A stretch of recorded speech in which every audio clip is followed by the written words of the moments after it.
It began back in 1886, the State Fair of Texas.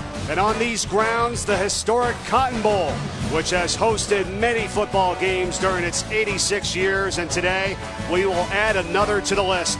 The first neutral site matchup in the series of New Mexico and Air Force in Dallas.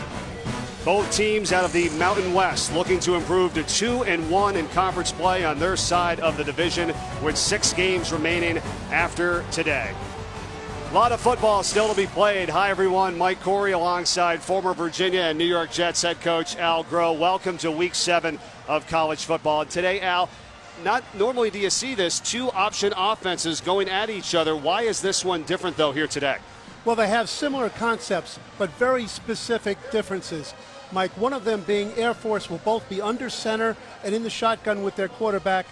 New Mexico will be 100% with their quarterback in the shotgun formation. New Mexico has to be very excited. They get back one of their top offensive players, Terrion Gibson, the running back who has missed the last couple of games with an injury. They missed his presence. He's still their leading rusher. What kind of difference does he bring to the table for them? Oh, boy, what a dynamic player he is. 12.9 yards per rush. Imagine that. He's got a set of quick feet on him, Mike, that he could be on Dancing with the Stars. We'll get his services back today. On the other side for Air Force, 2 very talented fullbacks in DJ Johnson and Shane Davern, but they're going to do a lot of things. Well, just to call them a fullback is a bit of disservice to their ability level. They're really tailbacks, big tailbacks with hard inside running ability who are also willing and talented enough to be lead blockers when called upon.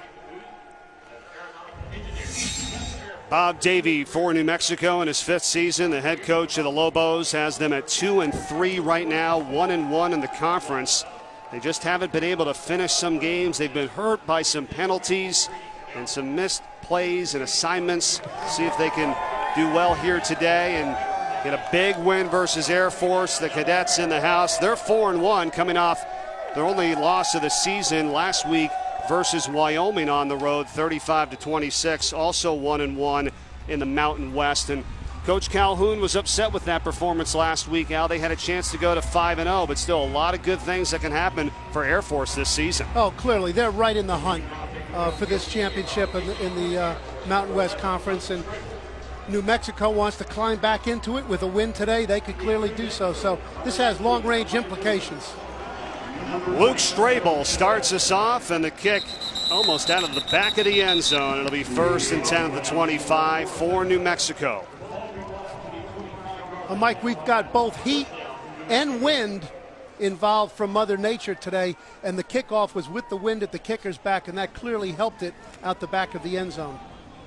And on the other side, an excellent kicker for New Mexico. There's probably not going to be a lot of chances at a return today. Lamar Jordan at quarterback for New Mexico, the junior out of Frisco, Texas. Very dangerous in space. What do you like about him? Speed. He's got great speed, unusual speed for a quarterback. They start with Gibson and Owens in the backfield. And it's Owens breaking free. Tyrone Owens across midfield and into Air Force territory at the 43-yard line. Finally brought down by Shaquille Vereen. That's a gain of 33. It's the core inside dive play with the possibility of the cutback. That cutback from right to left, Mike, is one of the things that differentiates the New Mexico option offense from the under center option offenses. And how about the speed right there from Owens, the redshirt freshman, the triple threat back. Excellent way to start for New Mexico. Of all the triple option teams, New Mexico is the fastest. It's a give for Gibson. And for the first time in a couple of games, he breaks free. Gibson dives for the end zone and is out of bounds at the 1-yard line. 2 huge runs by the Lobos to start this game. And even though they're a triple option team, Mike, both of these were called gives. There was no option involved. That adds a little bit more assertiveness to the play. Lets the runner know for sure he's going to get it. And they got excellent push from their zone blocking scheme line. All they do is zone block as opposed to scheme block. 33-yard run by Owens, a 41-yard run by Gibson. 1st and goal, and on the carry it's McQuarley, and Richard McQuarley has the touchdown. Well, what an invigorating start for the Lobos, especially after last week's game when they fell behind early in the game. This has got to add a lot of energy and clearly a lot of confidence to their team. 1 minute and 3 seconds off the clock, and New Mexico on 3 plays gets the touchdown. That is the 15th career rushing touchdown by Richard McQuarley for New Mexico. There's so many point scorers on their team and long-range running threats. And, hey, interesting, they did that without production from Gibson.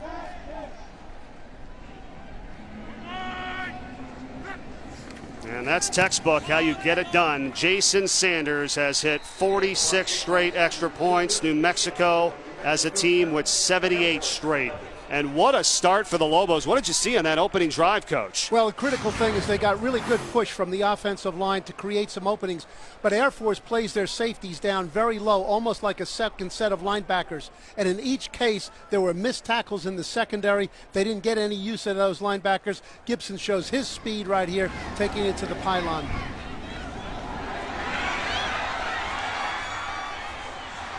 Well, we said right at the beginning, Coach, about what they missed, and we were able to see it right off the bat on the opening drive by Gibson there, the senior out of Dallas, Texas. And New Mexico has 25 players on their roster from the state of Texas. Air Force with 28. You wonder, why is this game being played here?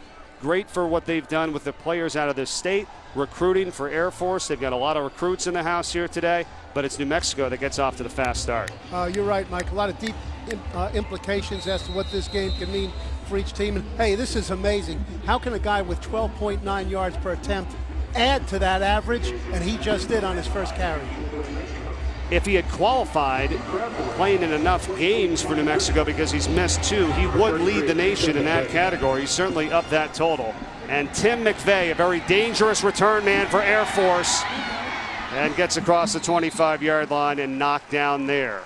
As we get our first look today of Nate Romine, the senior quarterback from Upland, California, 4th leading rusher for this group. He does a lot of things. Last game, though, a tough one with 3 interceptions, his first 3 of the season. But he's a veteran player. He's got a lot of success in his career. He'll know how to shake it off. Very diverse in what they ask him to do. Under center as he's going to start this series. In the shotgun, options, drop back passes. He's got a lot of jobs. First down at 10 for Air Force from the 26. And the give to the fullback, DJ Johnson, for 4 right up the middle. Air Force starts in one of their favorite formations, that is unbalanced. Okay, they've got 4 blockers to 5, actually 5 blockers to one side, only 2 to the other. We'll see how much quicker the Air Force dive back gets into the line of scrimmage than the New Mexico dive back does. Jacoby Owens now right behind Romine. He flips it out to him. Owens with some space on the edge, a 1st and more. And Coach, you had talked about it last night when we discussed this offense. They like to get it out on the perimeter, and they've done it early. Actually, most of the damage for Air Force is done on the perimeter. This is a counter speed option. We can see how many lead blockers are out in front. They simply won the math game, which is the intent of many of their plays, Mike, to get more blockers over there than the defense has defenders. That's a 21-yard pickup that time for Air Force, and they're already in New Mexico territory at the 49-yard line. That Owens is at the fullback position would indicate more of a lateral game than up the middle. Romine on the keeper, the last second flips it out for Tim McVeigh, and he has a first down. Tiptoeing the sideline, ripped down by Ryan Santos, but not before a gain of 14. The quarterback in this offense has to make a decision on almost every play. Even after he bypasses the dive back, he's got to know when to pitch it out there. That was pretty slick, and a nice job by McVeigh bending down like a shortstop to short hop the ball. Al, how about already these formations that we've seen now in an I formation set behind Romine? Shane Davern is the fullback with McVeigh. It's back to McVeigh. Gets a good block, but slips down. How many different looks are we going to see from Air Force today? For an option team, particularly one of these Service Academy option teams, they throw a whole bunch of formations at the defense. Pre-snap adjustment to the Air Force formations is as vital to defensive play as play after the snap of the ball. And it's a big challenge for most defenses.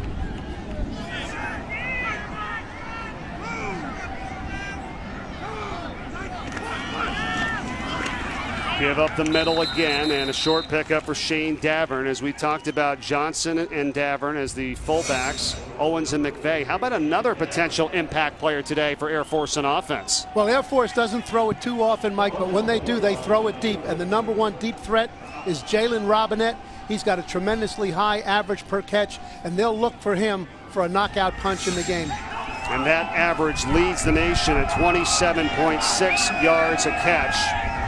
We also saw Dakota Cox, his headshot for New Mexico defensively, one of their best players, the senior linebacker. He's the inside linebacker, and it'll be a big matchup between him and DJ Johnson inside. Romine on the keeper on third down, not going to get close, picks up only one, and it's going to be 4th and 6 for Air Force from the 31.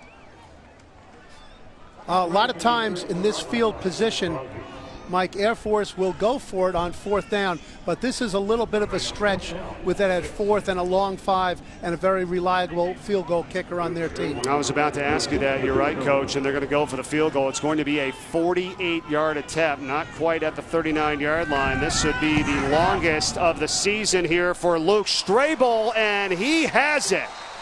Listen to this, 19 straight field goals by Strable. That is the longest active streak in the nation and a new Mountain West record.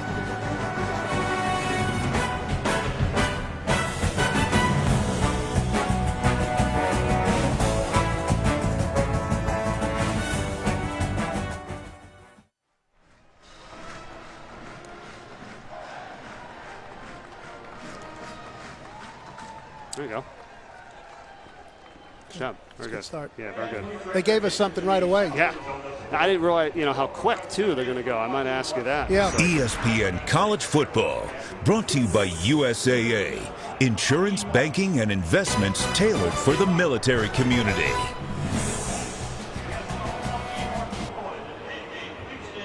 By USAA, insurance, banking, and investments tailored for the military community. Here in Fair Park, the site of the State Fair of Texas, 7-3 right now. New Mexico leading Air Force early first quarter action. Al, you and I were going around the fairgrounds a little bit too. We got a good look at what's happening here. Boy, this is quite an extravaganza. Mike, just like everything that happens in Texas, it's big. Yes, it is. Well, so is Sunday mornings on ESPN. 10 a.m. Eastern, NFL Insiders. All the injury news, early breaking stories, followed at 11 with Sunday NFL Countdown. Both shows streaming live on the ESPN app and Watch ESPN. I know you're watching every week with your son Michael as the passing game coordinator for the Rams, off to a 3-2 start. They're at Detroit this week. They are, and I'll be hustling home, try to catch every bit of that game that I can. Second opportunity for New Mexico on offense. They got off to the fast start, and the flip goes out to Tyrone Owens. His first run went for 33 yards. That one goes for 12. Still good enough for a first down as we look at impact players here today for New Mexico, and that is our guy, Owens. What a job he's done already. And then Lachlan Deeks, you like the nose guard for Air Force defensively. Well, if Air Force is going to have a good day defensively, he's got to have a good day. That's a key thing for the nose tackle, Mike, in a 3-4 defense against an option offense that is built on the inside dive. Lamar Jordan on the keeper. And ripped down after a couple by Haji Dunn Jr., just a gain of 3. Offense, the #1 rushing offense in the nation with New Mexico, Coach. 354 yards coming in. Something has to give, though. The second best rush defense by Air Force in the nation. Yeah, this is a classic matchup. It's kind of like what they talk about now that we're in World Series time, Mike, about good pitching going against good hitting. How about this formation right now for New Mexico? Little triple stack here, old-time Pittsburgh Steeler formation. Jordan flips it out for Gibson. He has the first and more. Gibson down the sideline. No one's going to catch him. Touchdown, New Mexico. Hey, the speed that this New Mexico triple option offense puts out there, it's really incredible. They could put together probably a national contending 4x100 relay team. And that triple stack formation, Mike, all that did was mask the basic running play that they run out of their split back formation. But we could see there when the quarterback quickly pitches the ball to the speed backs, those defenders out on the perimeter, they just don't have enough time to get off the blocks against this speed. Bob Davies' group on fire to begin here today. Entering this contest, the longest run that Air Force, their defense, allowed was 32 yards. New Mexico has already exceeded that on 3 runs, 33 by Owens, 41 by Gibson, and then a 60-yard run by Terrion Gibson. How much have they missed this guy? He hasn't played in 2 games this season. They've missed this, and New Mexico leads it 14-3 early.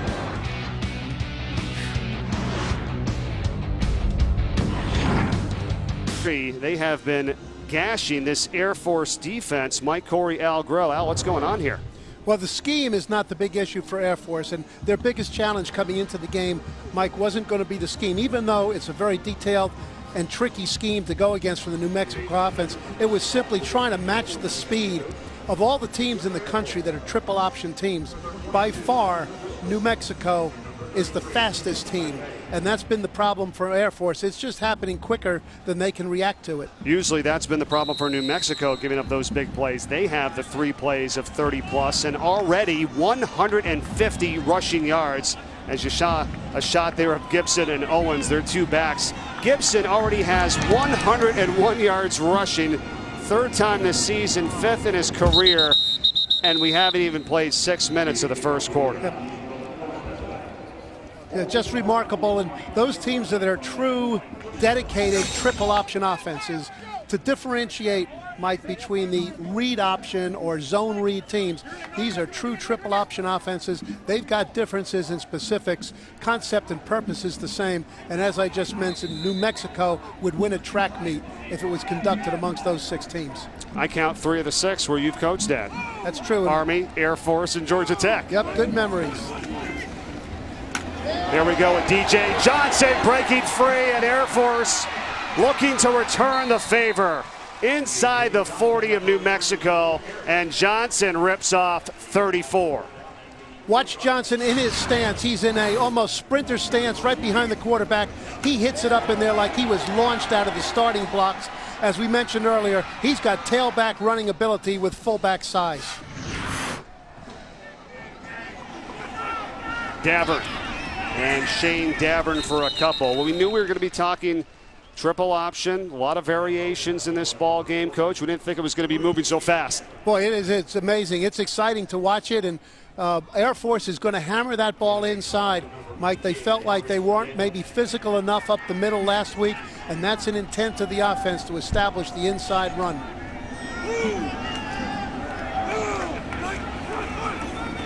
Roman on the keeper and flips it out now for Jacoby Owens, who is going to be close for the first down. We'll see where they spot it. It's a gain of 6. There was a flag down on the field as Taylor Timmons made the stop. Illegal block in the back. Offense number 73. 10-yard penalty. Repeat, 2nd down. It's on Ellen Konutz, the left tackle, the senior. Right, and Mike, right there is one of the differences between these 2 offenses. New Mexico is exclusively a zone scheme. Air Force has a lot of different schemes up front that they will run with the same backfield action. My point here being that you will never see the New Mexico offensive tackle blocking out on the perimeter, but that was an offensive tackle, Konitz, blocking the left corner.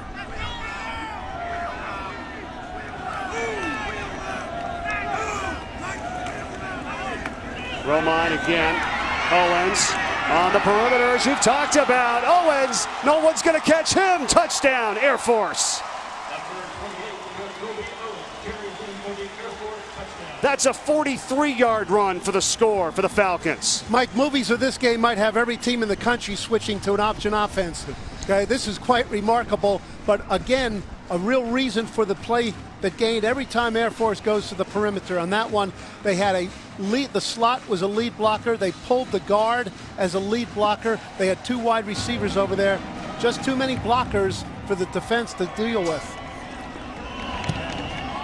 Jacoby Owens with his 3rd rushing touchdown of the season and fastly moving up the ranks in Air Force rushing history. All right, the key thing here will be seeing the left guard pulling around, and he gets a block peeling back to knock off the pursuit, and then after Robinette pitches the ball, he's a complete football player, and he makes the block that sets it free. As we said, these wide receivers, they got to be blockers as much as they have to be wide receivers in this offense. That's why we saw him as having an impact without having to catch the ball. Well, and this is what we mentioned a few moments ago. New Mexico has had their struggles in this category. Now that's the 11th scoring play of 40-plus yards. That's the worst, the most they've given up in FBS.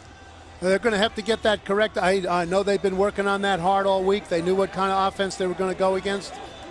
Play on the perimeter is just so tremendously challenging for a defense, particularly when they only see it once or twice a year. Well, you had said it, Coach, there with Robinette, that wide receiver with that great block. Full-time blocker, part-time receiver. On the return, this is Elijah Lilly for New Mexico. Lilly had a gap and gets to the 35-yard line. He's taking the kickoff returns if they're able to, if they're not out of the back of the end zone, to save a little wear and tear on Gibson, whose first game back in a while. 30-yard return for New Mexico. And now their chance to counter. 14-10 first quarter. Rack up the points here today. New Mexico ran their first series with one back, a tight end, and three wide receivers. The second series they switched to two backs.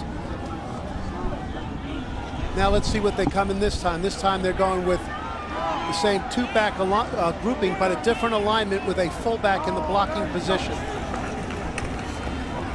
Jordan keeps it.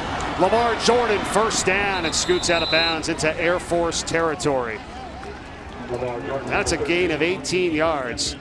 Coach, we've had 17 plays already in this first quarter. They've all been runs, and we are just a few yards shy of 300 total yards by both teams already. Quite remarkable. And Mike Gibson went to the sidelines after that play. Didn't appear to be anything but a normal substitution. But that doesn't decrease the speed that they have on the field. Darrell Chestnut checks in, number 20, with Richard McQuarley, who had the touchdown run for New Mexico. And it's to McQuarley, and he's bottled up. Maybe a half a yard. Solid play that time by the Air Force front. Well, interestingly, one of the main tacklers on there was safety Weston Steelhammer, and that's because, as we said, they use him almost like a second-level linebacker.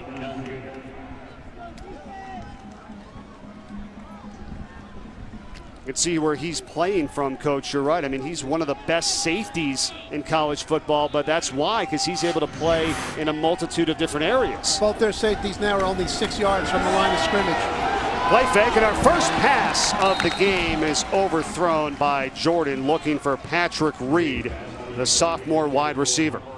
Mike, because of how they play their safeties, 6 yards from the line of scrimmage to be an extra set of linebackers, it gives them a 9-man front, but it leaves their corners out there in one-on-one, man-for-man coverage almost the entire game. Air Force, different than the other service academies, is predominantly a man-for-man coverage team. And now they're getting their fans to rise to their feet here on a big third down. It took 19 plays for our first pass today. And do we have two passes in a row now? With third and long, Jordan. We do. Going up top, McQuarley, the intended target, and overthrown, incomplete. Claude Alexander, a linebacker, was back there on coverage, the senior. Well, Air Force went to they don't substitute to become a nickel or dime defense, but they switch their front on obvious pass situations, Mike, to get more pass rush. That time they went to a 4-man line as opposed to the odd front that they play regular downs with, and they had a safety in the middle of the field because they were not thinking a necessity of run support. First punt of the afternoon as Corey Bajorquez will kick for New Mexico, and Ronald Cleveland back to return, standing at his 10-yard line for Air Force. Fair catch at the 11, and we'll take a timeout. Air Force will start deep, down by 4. We're still in the first quarter in Dallas.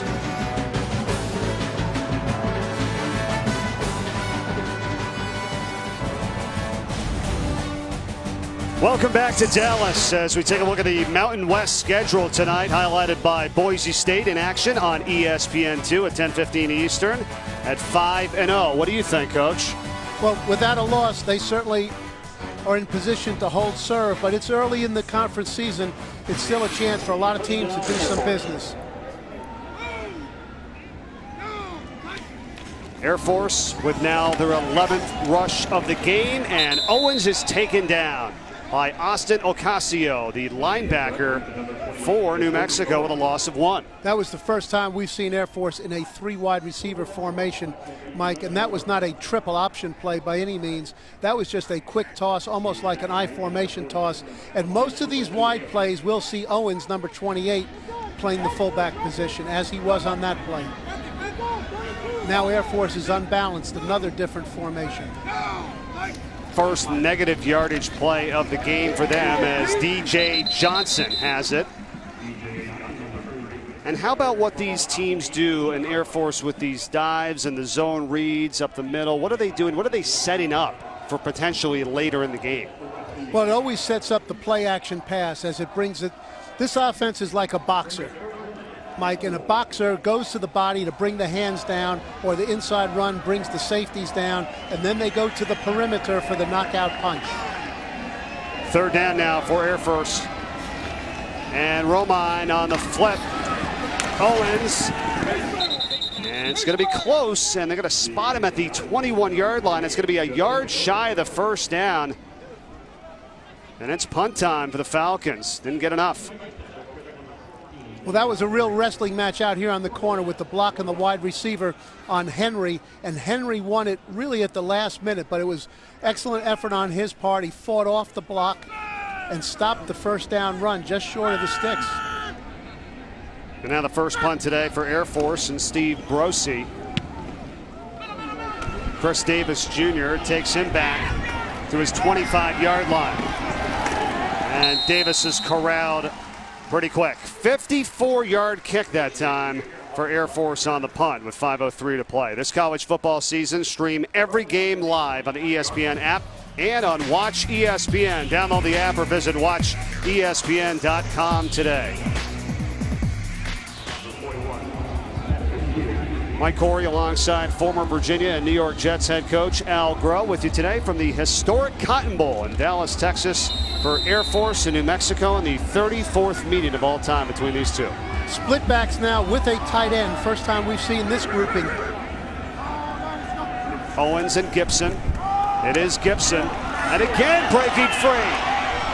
Another 1st down run by Terrion Gibson, who is well over 100 yards rushing already in this 1st quarter. That's a gain of 15. Gibson's lined up on the right. He starts over to his left, but once again cuts back against the grain of the defense. This is a feature of the triple option offense out of split backs with the quarterback in the shotgun. That is the cutback by the dive back that's more readily available for New Mexico than it is to Air Force. 116 yards rushing already for Gibson. That is now 6 runs of 10+ yards by the Lobos so far in this 1st quarter. Jordan flagged down to the air, and it's incomplete. Off the back of the defender, and another flag is thrown. That was Marquise Griffin defending Patrick Reed. We've got 1 flag back at the line of scrimmage and the other at the end of the play. I think we probably have a defensive offside on the part of Air Force. That gave Jordan the confidence to know that he could let it go, that he was going to get a free play on that one. Kevin Marr, our referee today here at the Cotton Bowl. There are 2 fouls on the play, both by the defense. Offside, number 97. That penalty is declined. Pass interference, defense number 2. 15-yard penalty, automatic 1st down. You're all over it, Coach. Mike, we noted earlier that Air Force is in man-for-man coverage on the corners almost the entire game. New Mexico just can't pass up the opportunity to challenge that. The corner was thinking run. He let the receiver get on top of him and therefore ran into him in trying to defend the play.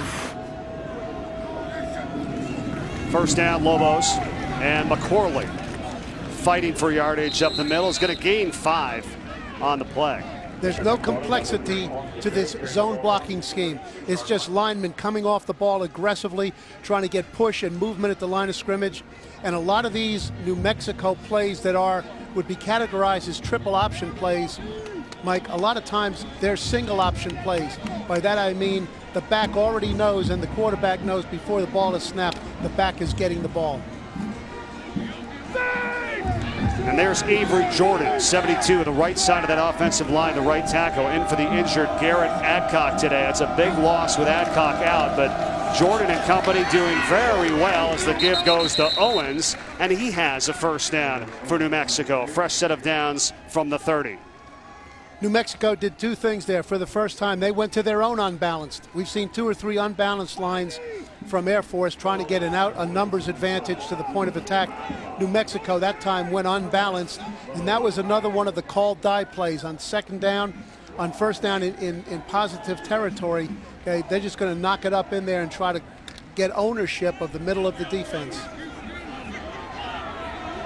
McCorley and Owens are in the backfield to the left and right of Jordan. Jordan flips for Owens. And McCorley had the lead block out in front, a gain of about 3 yards on first down. And really, Coach, it's the system, right? They missed Gibson for a couple of weeks, but under the system, you should be able to kind of plug and play, although they're not all his talent level, but still, if you run it accordingly, they could still make some plays. Yes, Mike, you're very right. This is system football. It's going to be essentially the same system from week to week, but one thing that does change is when you lose speed like Gibson has, okay, you lose a bit of your quick striking ability. Second down, Lobos. Now Daquan Woodhouse is in for the first time. They fake it to him, and it's flipped back out to Owens. Makes a couple of tacklers miss and dives a yard shy of the first. Air Force played the perimeter on that one about the best that they have so far. On the speed option, it did not hold the linebackers inside. They got to the outside, had the opportunity to hold it to a minimal gain. Nice job by Owens to create a third and short. We're truly in 4-down territory right now. That's a great point. At the 21-yard line, New Mexico is now over 200 yards rushing in this first quarter. We have 1 minute and 45 in ticking. Unbalanced line once again. Third down. Chestnut.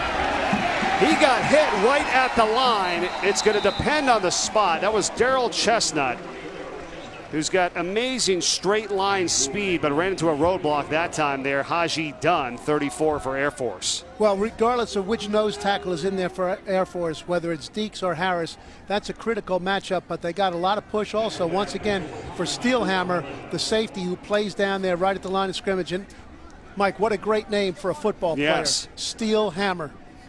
There's no doubt about it. He's on 4 national watch lists, talking about number 8, the senior safety for Air Force. The Cadets coming here to Dallas. A lot of recruits in the house for Air Force, and both teams with 25-plus players from the state of Texas on their rosters. And they measure, well, like you said, 4-down territory, but it doesn't have to get to that point. First down by the nose of the football, and this drive continues in New Mexico. A chance for possibly another score here in this first quarter.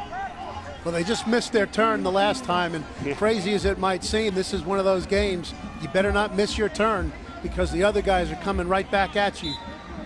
And Bob Davies' group has been up big earlier this season in other games. They were leading Rutgers 21-0 early in a contest that they ended up losing.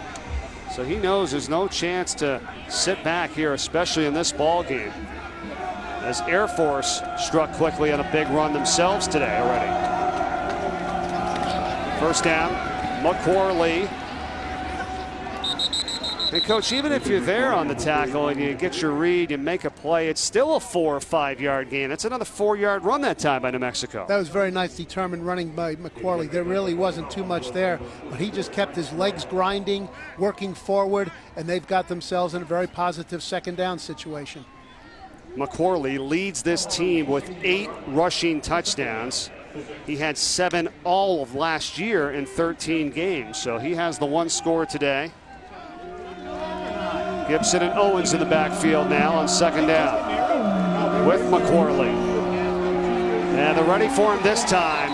It's going to set up a 3rd and 6. No gain on that second down play with just 22 seconds left in the first. A real nice play by inside linebacker Grant Ross, who literally jumped over defenders and blockers who were lying on the ground to make contact right at the line of scrimmage.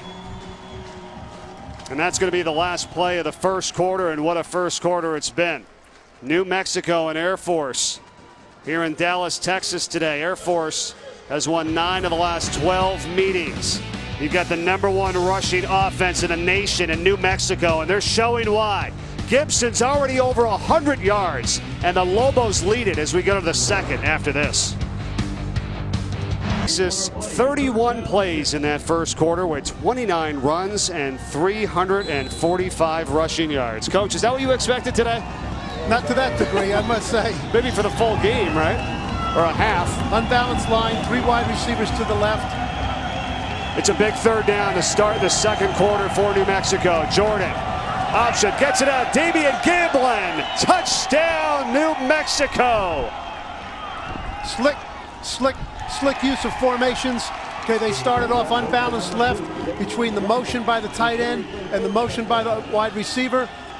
They ended up balancing it out, actually getting more blockers to the right. But what a slick pitch by Lamar Jordan with pressure in his face, and then it was just speed all the way on Gibson's part. Now they're going to take a look at this. He hit the pylon there with the ball and Gamblin, and it took the official a moment to signal touchdown. He got it over the line and hit the pylon. Here it is. Let's see. Did the ball get knocked out before? Ooh, this is going to be close, Coach. It looks like it might have been, Mike. And, you know, players watch TV. They see Sports Center. They like football. And this diving for the end zone with the ball extended is a recent phenomenon. And there's so many cases where it's not necessary. And that was one of them right there. He was going to win the race to the pylon. He exposed the ball unnecessarily. Great pursuit from the inside. A player never giving up on the play. Might have cost them a touchdown. That's Damian Gamblin, the senior wide receiver. Let's take another look. Was the ball knocked out before it crossed the goal line or touched the goal line? He goes for the pylon here.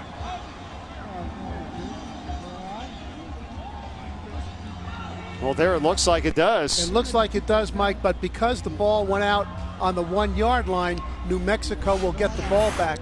Had the ball gone out on the other side of the pylon, it would have been a touchback and would have cost the Lobos any opportunity for points. That's a great point. I think we can clearly see that too. When it gets knocked out, it goes on the inside part of that pylon, out of bounds. So it should be New Mexico ball inside of the 1. And that's what they're taking a look up at the replay booth. Judson Howard, our replay official, with Bob Bain. Kevin Mars, our referee today here from the Cotton Bowl. Mike, while this is being reviewed, we have an opportunity to discuss a little bit what's going on with both offenses that's causing the defenses so much trouble. We're seeing unbalanced line, quick speed motions, pulling linemen, lead blockers. It's just happening too fast for the defense to be able to adjust to all of those things and get enough numbers over at the point of attack. As a result, on so many of these perimeter plays, it's clear sailing for the end zone. And it's surprising to you because these teams practice against this because their offense is triple option and their defense has to go up against this in practice. Oh, you're very right, Mike. There are very few defenses that are as well steeped scheme-wise and fundamentally in how to play against these offenses because they practice against it in the spring and in training camp. They have the opportunity to do so in preparation for a game like this, and yet it looks as if they've never seen option offense. And they're taking a long time with the review. They've got to get the spot right, and if that is the case, after that apparent touchdown call from Damian Gamblin, did the ball get knocked out and go out of bounds before the pylon? We think it did, and it should be New Mexico ball. It would be first down and goal from inside of the 1 yard line. That's what we believe to be the case, and we'll see if the replay officials and our referee agree with us. Mike, rarely do we concur, but I'm going to say fumble and on the 1 yard line. After further review, the runner fumbled the ball out at the 1 yard line. However, the ball was fumbled forward. It will be placed at the 2 yard line, first down New Mexico. Okay, there you go. So it'll be first and goal from the 2. Well, that's one time that I can shake hands with the replay officials right. And say we saw it the same way. And that's a great job by the crew there. I mean, it's tough to see from that angle. That's our best shot at it of where exactly when he got hit and where it went out, but it was hit at around that 2-yard line, fumbled forward, as you heard Kevin Marr say. So now it's 1st and goal for New Mexico from the 2 and a chance to add on to this 4-point advantage. Owens and Gibson. Flanking Jordan. Owens, and he's met on the spot. Good tackle, Weston Steelhammer. And also Santo Coppola that time, the defensive tackle, 97 for Air Force. Hey, we're down here in Texas in the land of bull riding and bull wrestling and whatnot, and that's what he did. That's what Coppola did. He was jumping on the back of a bull and he wrestled them down. That's probably the best defensive play of the game for the Falcons. 2nd and goal from the 1.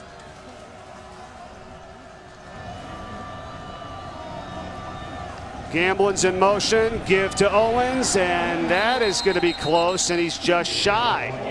Tried a little bit of a jump there, and he was not close to the goal line. Roland Latipo and Claude Alexander helping to stuff it up that time for Air Force. Well, that might be the 2nd best defensive play of the game for the Falcons, Mike, and that battle up there, the center with Deeks against the center.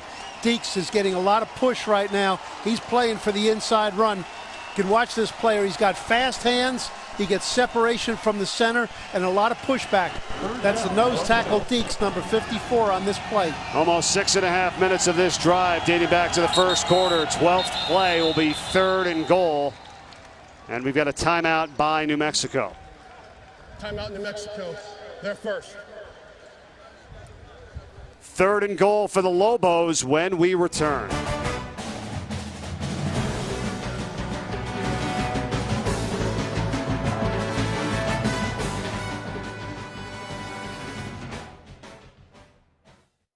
Last time in their opening drive, they had the 1-yard touchdown run by McQuarrie. What do you like here, Coach? Well, it looks like I'm trying to see if they have McQuarrie in there. He's their biggest back. They do have McQuarrie in there with the ball inside the 1-yard line. But sometimes you got to think linemen and not backs, and give the game to your linemen.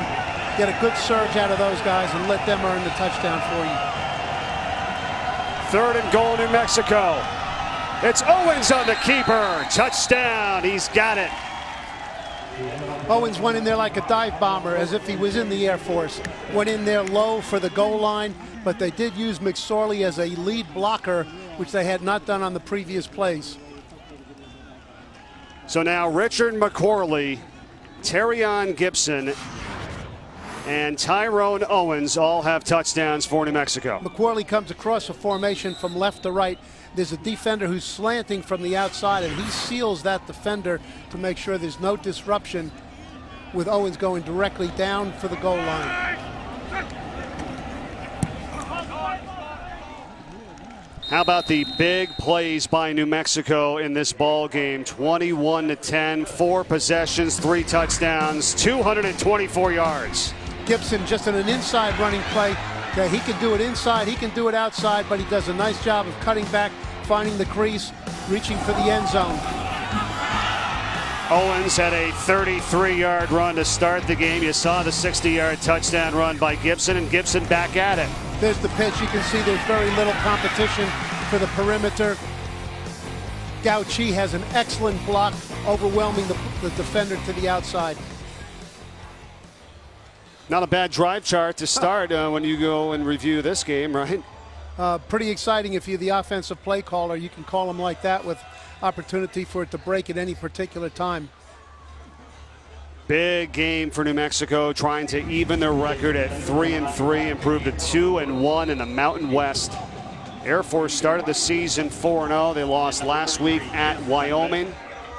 The team that's on the rise in the conference, as we have Tim McVeigh back to return the kick with Brian Driscoll for Air Force. And like many of the Jason Sanders kicks this year for New Mexico, no chance at a return. How about tonight on ABC? Number 2, Ohio State, 5-0 against Wisconsin, 4-1. Only the 2nd time in 9 years Wisconsin at home has been an underdog. Game day was there. Corso picked Ohio State. Wisconsin was close versus Michigan 2 weeks ago. They've had a long time to prepare, Coach. They don't need any more ammunition for this one, do they? Well, those Buckeyes, they went on the road and they beat Oklahoma in a tough environment. They look like a pretty powerful team. Hard to go against the Buckeyes this year. Ohio State has beaten all of their opponents by 20 or more points, so we'll see what happens tonight. Up the middle for Air Force and DJ Johnson, gain of 4. What do you think on this series here as the Falcons find themselves in an early hole by 11? Well, their game plan has worked well. There's no need for them to change their plan on offense, Mike. It's defensively where they need some adjustment. They got 2 big receivers out wide on each side where they have a mismatch as far as blocking is concerned. They'll be sound on the perimeter. DJ Johnson's been a hammer up the middle so far. They're going against a true 3-4, but 1 linebacker defense here. Again, Johnson, and taken down at the 35-yard line by Dakota Cox. And there's that boxer's mentality by offensive coordinator Thiessen and head coach Troy Calhoun. They're going to keep pounding at the body until the hands come down. Good enough for the first down run for Air Force from the 35 now.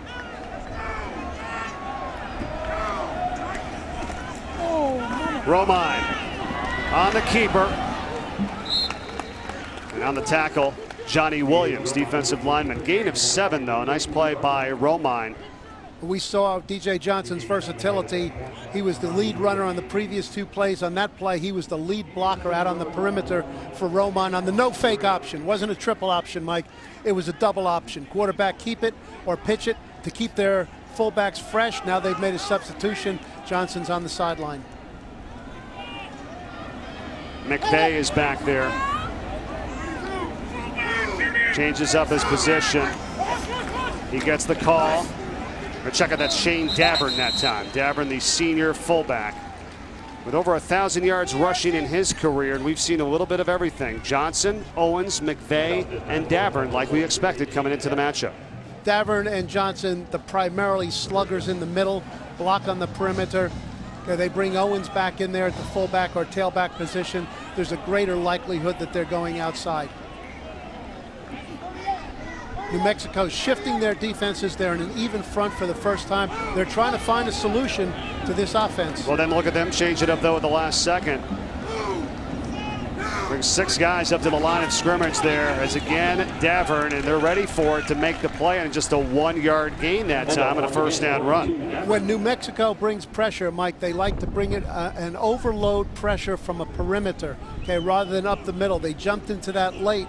Romaine saw it, and he changed the play to go to the lighter side of the defense, but it was a real good play by the defensive lineman, Diavanzo, who came over and stopped the play.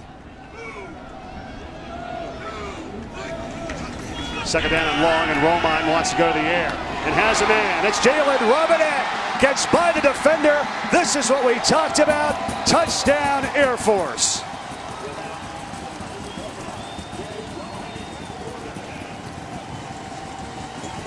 Well, just as Gibson has a tremendous yards per carry number, average number for New Mexico, Robinette has an unbelievable yards per catch number for Air Force.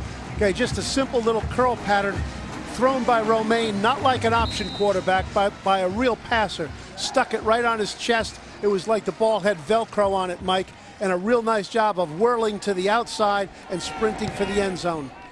Al, first pass of the game for Air Force, and it's a good one. Touchdown to Robinette. His 100th career catch.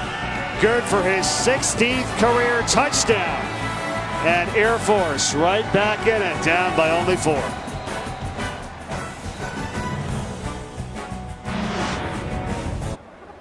And the touchdown for Air Force on their first pass play of the day. Trying to give the shout out to his mom there, Al. We always think about our moms. They deserve they deserve it. What a catch. We'll show it to you after the kickoff. We can break it down. Elijah Lilly and Daryl Chestnut back to return the kick from Luke Strabel.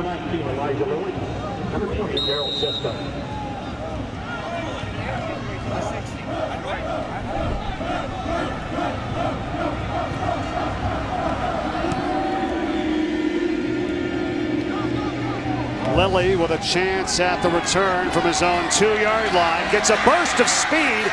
Still on his feet with a solid spin move to the 40-yard line as we go back to the touchdown on the 53-yard pass from Nate Romine to Jalen Robinette.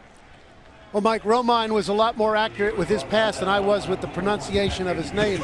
But it's still a heck of a play. And we can see real awareness on the part of Robinette. He knows that defender's coming up on his outside.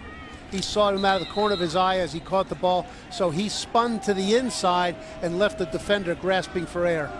And that was Nias Martin that missed the tackle that time for New Mexico. Going to try to stop him. Instead, it's a touchdown. Tyrone Owens, as New Mexico has been averaging 11.3 yards per play on first down in this ball game. That one goes for only 3. But still, they've been gashing this Air Force defense. That first down yardage has given them great command of the sticks. They're always operating on their terms. And also many more options.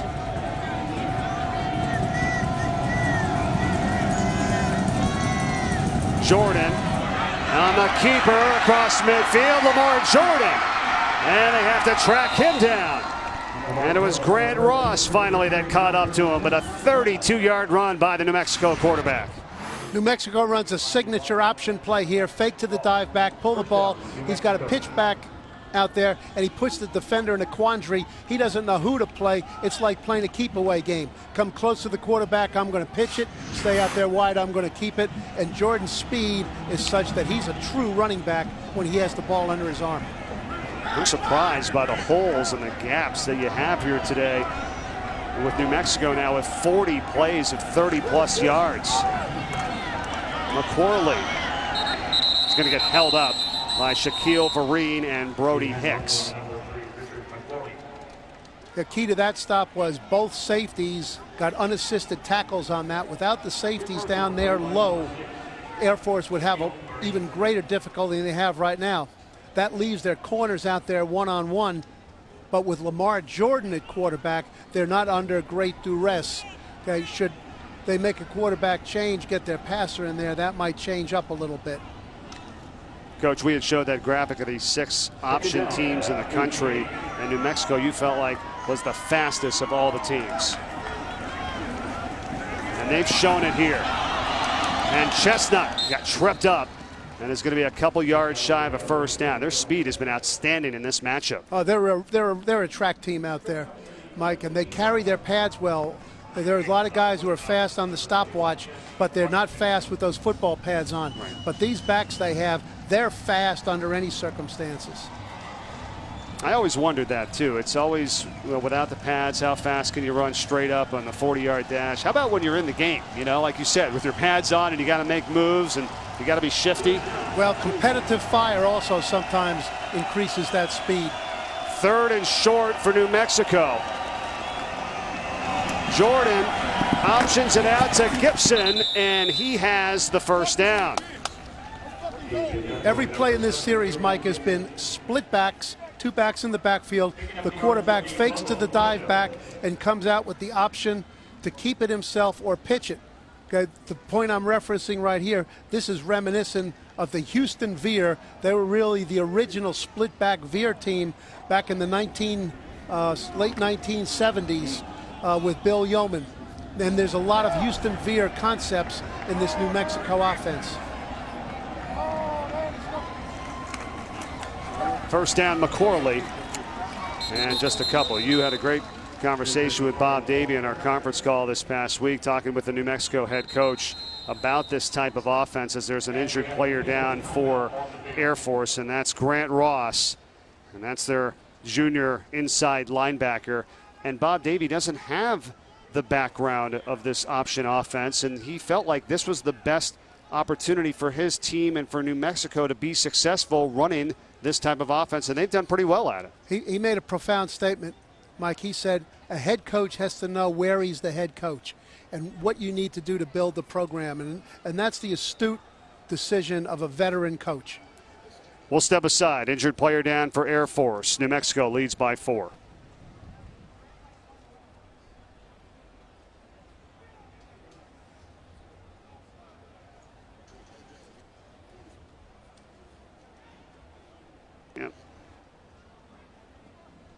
All right, who's in there for him? Find out who's in.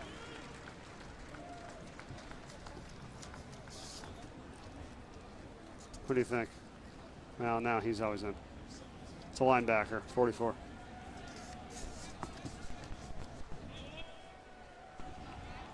White Dog's in, okay.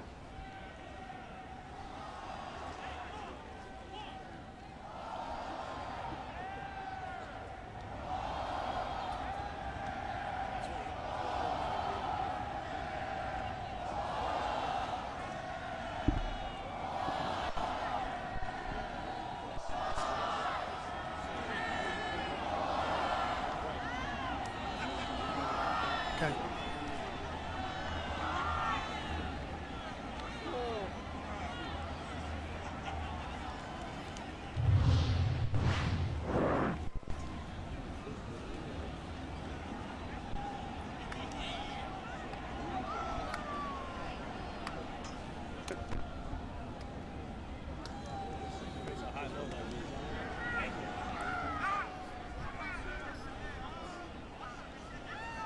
Huge loss right now for Air Force. Grant Ross highlighted there, 44. The inside linebacker coach gets hit on his right leg.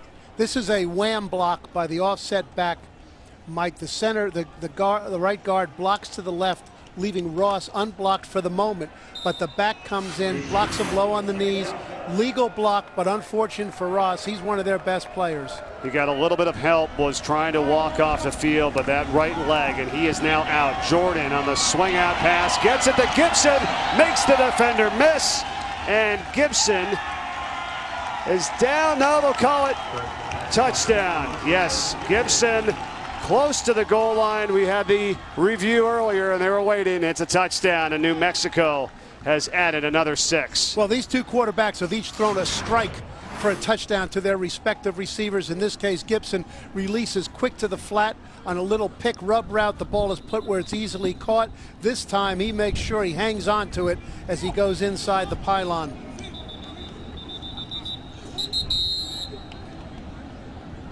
Oh, and as they should, they're going to take a look at this again as well. So Gibson with what would be his second touchdown of the day.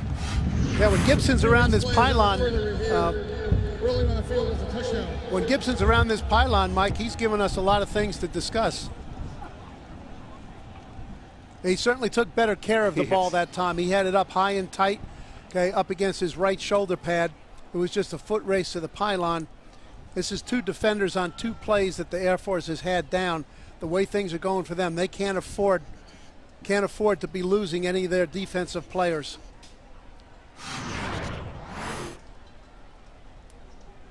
It's a real nice job by Gibson extending for the ball, catches like a receiver, away from his body, snatches it cleanly and smoothly. You can see he's not thinking about extending it right now.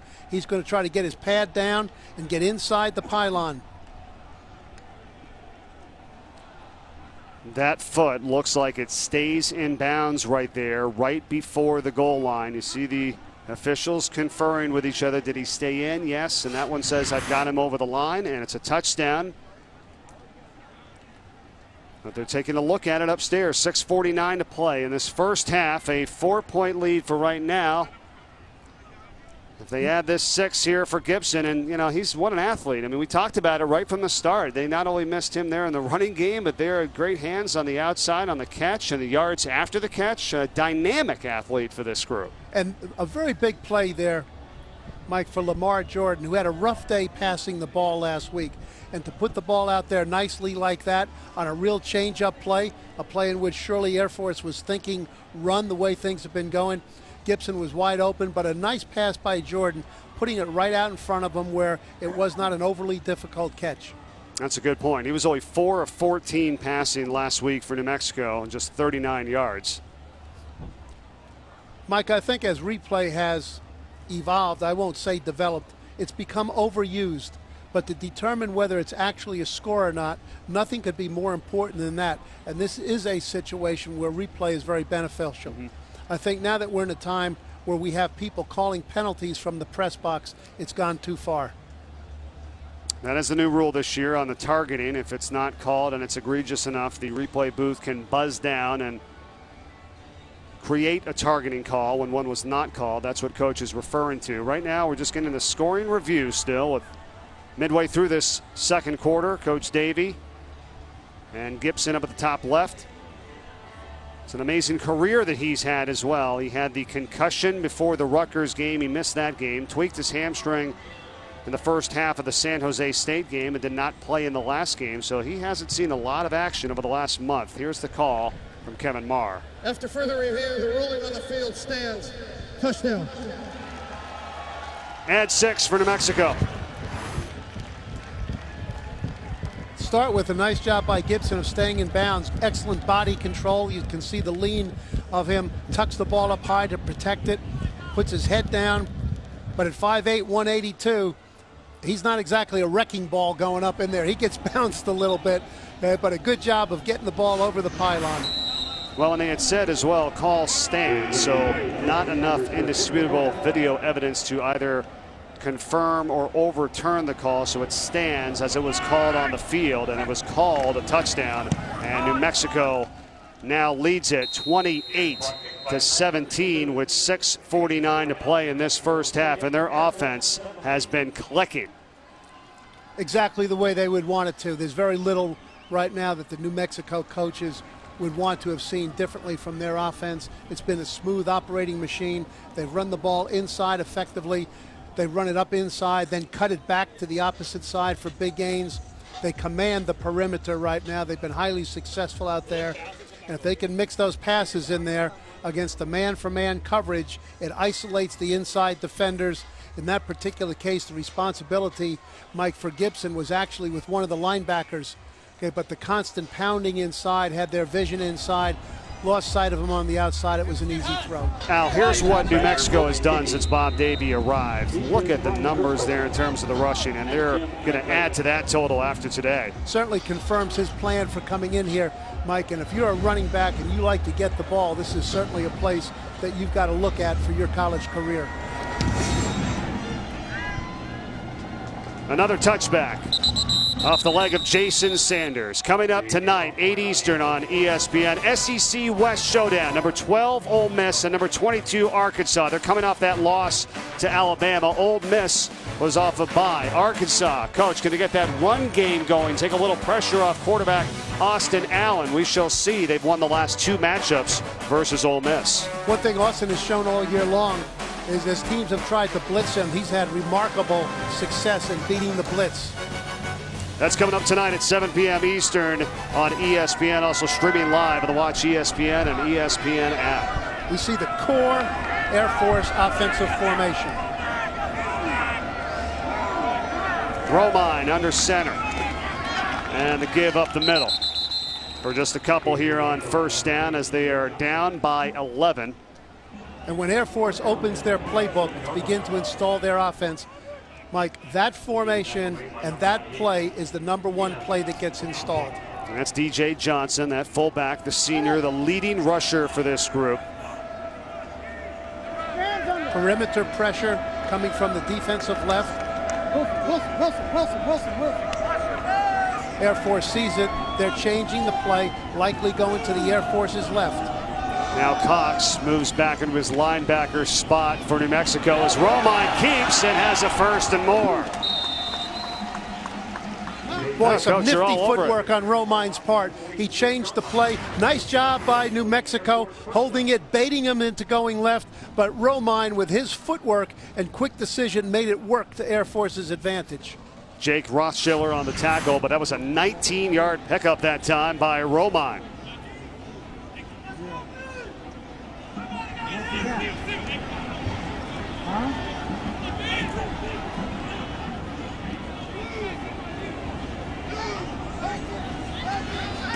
Play fake. Romine with time, unloads it, and a catch by Robinette again. And this time he's brought down on the spot. And that was Nias Martin, who was on coverage, who's the one that missed the tackle the last time on the touchdown play. This time he corrals him. Deep play action fake. Romine fakes it as if they're coming out of the I formation. Robinette goes down, not with a distinct move, but with a little nod and head fake, which is what really good receivers do. Breaks out to the right, and the ball is laid out there beautifully in front of him. he can use his body to box out the defender. And we should make note that the cornerback for New Mexico, Isaiah Brown, is out of this ball game. A really good player for them. Got injured on a deep ball last week, a high ankle sprain, so they're missing some pretty good coverage in the secondary. They have to pick up the slack. And now here's a wide open man, and that's Davern on the catch for Air Force to the 15. Out of the backfield on that one, Al. Right. He came out of there on a route that is often referred to as a pipe route. That is, he's going to release straight up the middle as if he's running right up the pipe. The defense never saw him. That's frequently the intent of that play, Mike. And Air Force has opened this up with two non-option pass plays, one off an I formation run fake, that one off a true drop back pass. Those are two plays that fall into the category we talked earlier about. What are the things that make the Air Force option offense different from many others, particular from the other service academies? It's the things that they have in their passing game that are a big part of that. And this isn't good for them. Jaden Boatwright, the other cornerback, hurt on this play for New Mexico.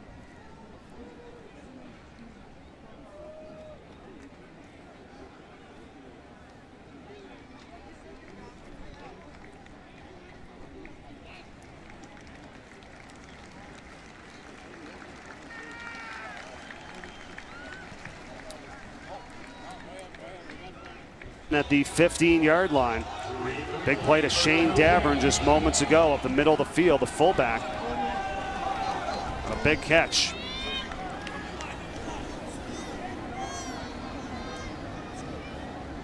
Injured player was Jaden Boatwright for New Mexico, and that's just tough. This is his first game back this season, had turf toe since before the first game of the year, and he is out right now. We'll see if he returns.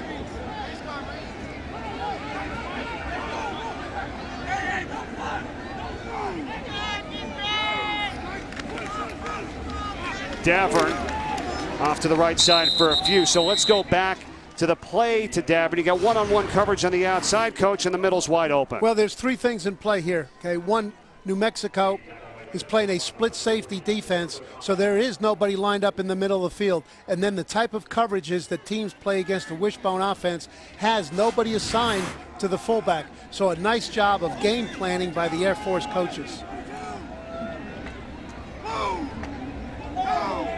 Second down, Jacoby Owens gets the call this time. Owens slithers inside the 5.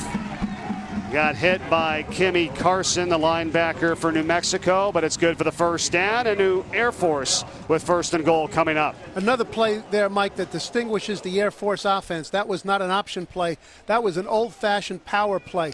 Block down with the tight end, pull the backside guard, lead up with the fullback. That was straight power football. You'll see a lot of that in the NFL. And the versatile Owens can do so much for this group. 1st and goal for Air Force inside the 5. And they call a timeout. And we'll step aside with them. 3:38 to play first half. Back in a moment. Timeout, Air Force.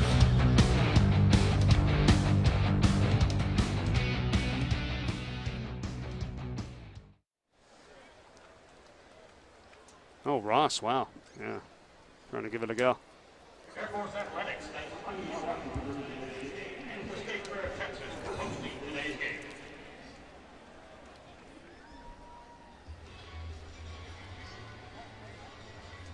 Okay.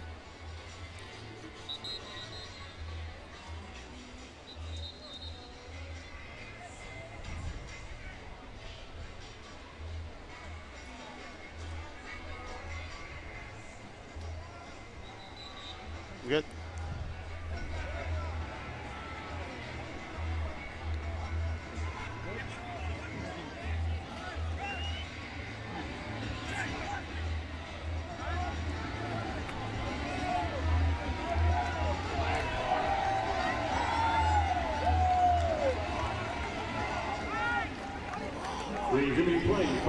First down and goal for Air Force late in this first half from the 4-yard line. Air Force is tackle over. They've got 3 offensive linemen to the left, only 1 and a tight end to the right. DJ Johnson Stacked up after a gain of 2. Mike, we could hear the pads clash up here. Okay, that was runner against linebacker. Okay, that was smash mouth football on that one. Donnie White there, the senior. Now this is a circumstance, Mike, where the Air Force sometimes likes to go to the perimeter either with the toss play or a quick bootleg to the right. That's the short side of the field. Owens the deep back. And it is Owens, and he's going to be shy. Stopped at the 1-yard line. 3rd and goal on the way. Once again, power football. Okay, double team at the point of attack, pull the backside guard, but the New Mexico defense was up to the task right here. Very physical defense. Nice job by Henry and the linebacker Cox, pulling them back away from the goal line. Air Force has to go for it here right now.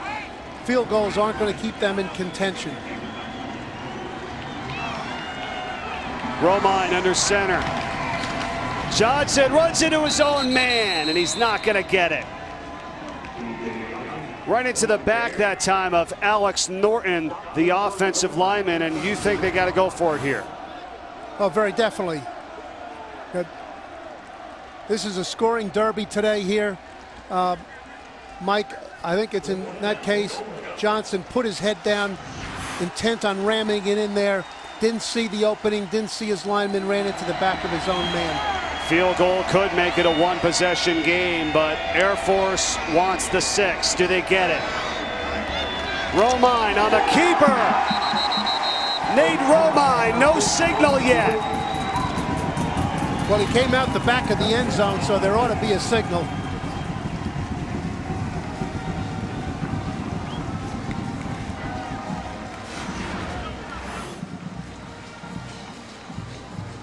Well, he did. You're right, Al, and it is a touchdown, although everybody was looking around, the officials, and Romine.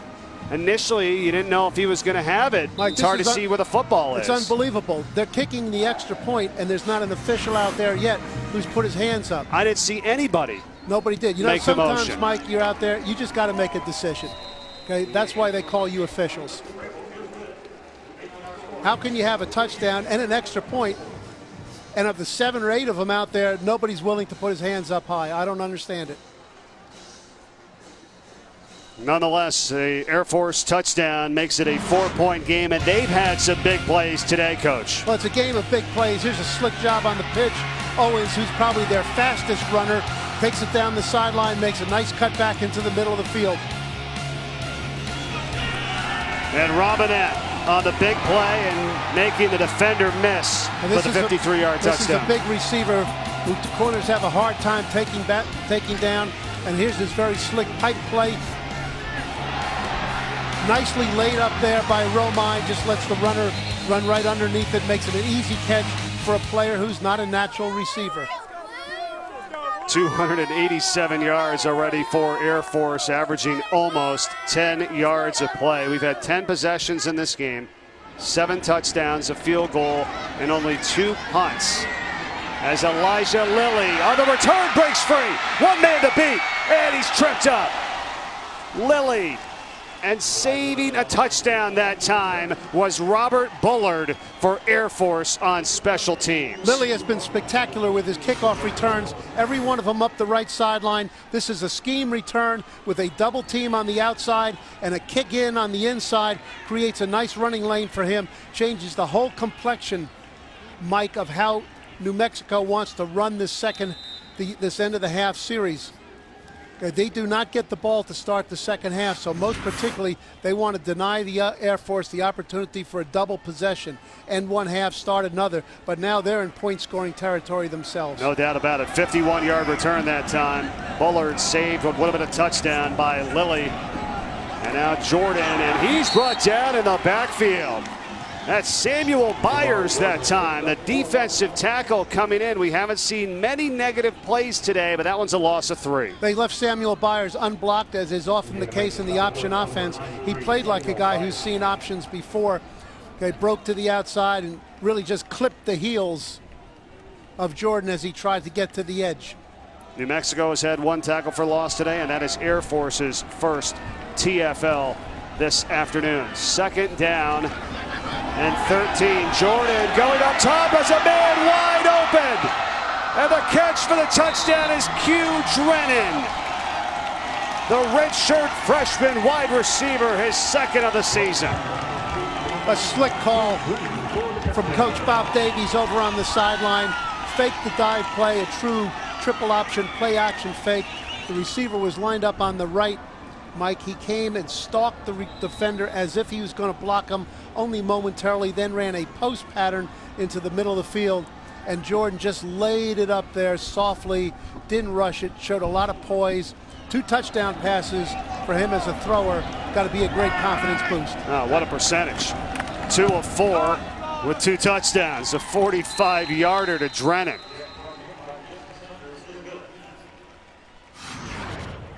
Now, up on the top of the screen, just as the receiver was in the formation, we'll see the hard play fake inside, the little stalk. The defender took his eyes off the receiver. That's what happens when you pitch the ball to the perimeter a lot. Just undisciplined eyes or lazy eyes on the part of the defensive backs. They play against enough option offenses, Mike, and they should be thinking situationally. Okay, less than 1 minute and 30 seconds in the half.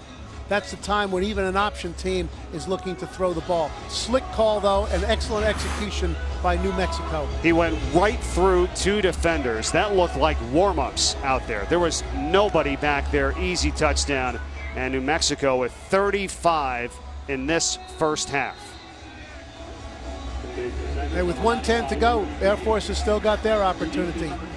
They do get the ball to start the second half, so now they do have that double possession the team so often can take advantage with. Yeah, I guess so much for the clock management, but you'll take the touchdown, right? All the time. What a kick from Sanders. He's been out of control. They're already at their average for a game. You think Lamar Jordan is excited about this, Coach, the junior quarterback, after this play? Watch his reaction.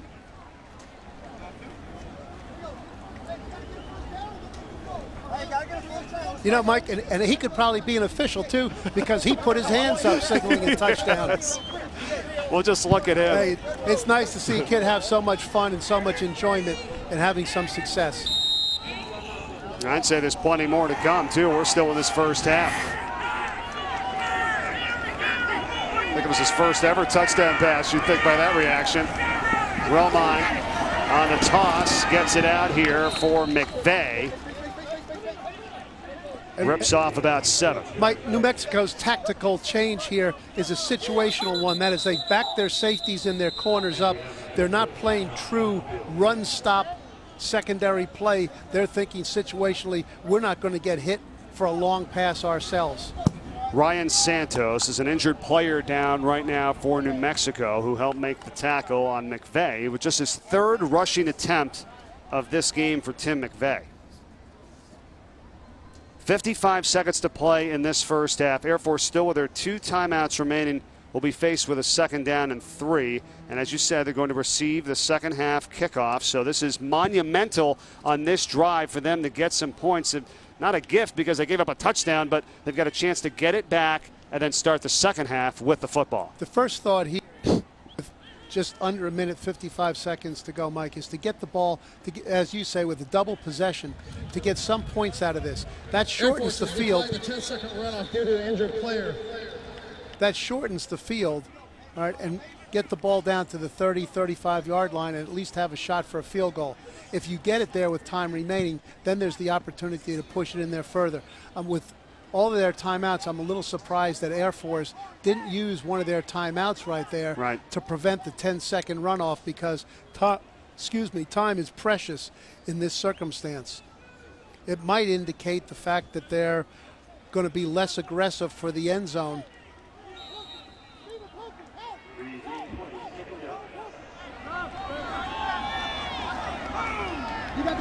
Second and 3. It's out to McVay again. And he should have it. We'll see. 35-yard line is where he needed to get to. That creates a brief temporary clock stoppage. Air Force is hustling up to get the next play run. It is not a first down. He was just shy. 38 seconds to go. Now Davern has the first down. So do they use a timeout here The clock's going to stop to move the chain. Number 43, With these play calls, Mike, it would indicate that they're not going to be overly aggressive trying to move the ball down the field. Each team is already over 300 yards today. Clock winding down on this first half, and the pass is incomplete for Ronald Cleveland. And now with 16 ticks left, it's 2nd and 10 for Air Force from the 39. What do you have here, Al? Well, I would say, judging Air Force, they're going to run the dive up in there. But I hate to waste a possession at any time, Mike. 16 seconds left. I'm going to say not too much bad can happen to us. Let's try to make something good happen, get the ball down the field. They had a career-long field goal by their kicker, Luke Strabel, earlier today. Romine trying to set it up for him, and it's rubbing it on another catch. Still on his feet, and finally brought down at the 35, and that will set up an opportunity for a field goal with 7 seconds to play. That's why I say I don't ever want to waste a possession, try to do something with the ball all the time. They lined up with 2 receivers, a bunch formation to the left. They switched the routes as they came off. Robinette was outside. He came inside on a deep in cut. The ball was thrown up there high by Romine, who took full advantage of the jumping reach. For Robinette to go in there against a 5'10" corner, Mike, that's like a power forward in the NBA taking a point guard down into the paint and throwing the alley-oop. He's got such a tremendously big radius, catch radius, that these corners can't compete with. That's a great analogy. We're here at the State Fair of Texas today in Fair Park, and this has been going on since 1886. All things Texas here at the State Fair from September 25th through October 18th. A few more days to go. I was asking if you wanted to do this before the broadcast. You denied. We had some time. I get a lot of goading from my wife to get on the roller coaster, Mike, and it's been about 60 years since I had a good roller coaster ride, and I'm going to keep it that way. It's been a beautiful day here today as well, and a lot of people enjoying the festivities and the scenery. We're here at the Cotton Bowl, the historic Cotton Bowl. See, here's the circumstance, Mike, where it's unfortunate that Air Force doesn't have that other 10 seconds that was run off the clock when they had an injured player. Had they used the timeout, they would have one more play to get the ball closer for a more legitimate field goal attempt. Well, this is going to be, it would be a 52-yarder from here, so they do have the timeout with 7 seconds left, trying to get a little bit closer. McVay got to get out of bounds, and he does with 1 second left on the clock. That's excellent awareness by him. It couldn't have been any better for them on a 15-yard run. Really excellent play, game management, situational football by the Air Force coaching staff, Coach Troy Calhoun. They rightly surmised that New Mexico would be deep to prevent the deep pass. New Mexico's thinking all they can do in 7 seconds is chunk it down there deep and either catch it or hope for an interference penalty. They had their defensive backs aligned very deep, so there was no defense on the perimeter. You know, for all the defense, all the yardage that's been gained today so far, Mike, almost all of it has been on the perimeter or in the passing game. Well, and Luke Strabel, does he continue his new record in the Mountain West? 19 straight, the longest active streak in the nation. He had a career-long 48-yarder earlier. This is going to be a 37-yard attempt. So an excellent job to get that extra yardage. Instead of a 52-yarder, it's a 37-yarder. And now New Mexico is going to call the timeout, as the kick would have been good. This is an opportunity, Mike, particularly as New Mexico viewed that kick. That is, they're going to kick it. They've done a lot of work to get the ball down here into field goal range. This would be a time where you could rush all 11 and discount any fake and relieve your defenders who have fake responsibilities. Try to get an extra rusher in there, either force a bad kick or maybe block the kick. I agree with you. Go after him, right? We'll see if they try to do that. So Air Force with a late drive after a touchdown play from Lamar Jordan for New Mexico. Left some time on the clock, and they managed it well to set up the 37-yarder attempt from Luke Strabel once again. And another timeout. New Mexico has called their third and final timeout. Now you can't go into the locker room with them, I guess, right? That's right. Coach Davey playing a little poker over there on his sideline. I don't know how much, though, it's going to affect this guy. Junior out of Nashville, Tennessee. He was 2 for 2 last game. Looking to go 2 for 2 here today. For his career, he's only missed 1. To have a kicker like this is a tremendous thing for a coach to have, because he knows how to conduct the game and where to get the ball to so that the odds highly favor the kicker. He's 20 for 21 in his career. Austin cutting snap. Steve Brosey gets it down, and once again, Strabel's kick is good. And that's how the first half ends up. New Mexico 35 and Air Force 27. What a display of offense. And we didn't see much defense here today. Got to give credit to both teams, Coach. We've seen some spectacular plays in this one. The big difference on the scoreboard, Mike, is that New Mexico has 5 touchdowns, and on 2 of Air Force's drives, they ended up with field goals, 4 points less than a touchdown, and that's the 8-point differential here. 59 points and 668 yards in the first half. Stay tuned. After the break, it's ESPN Goal Line as New Mexico leads it at the half.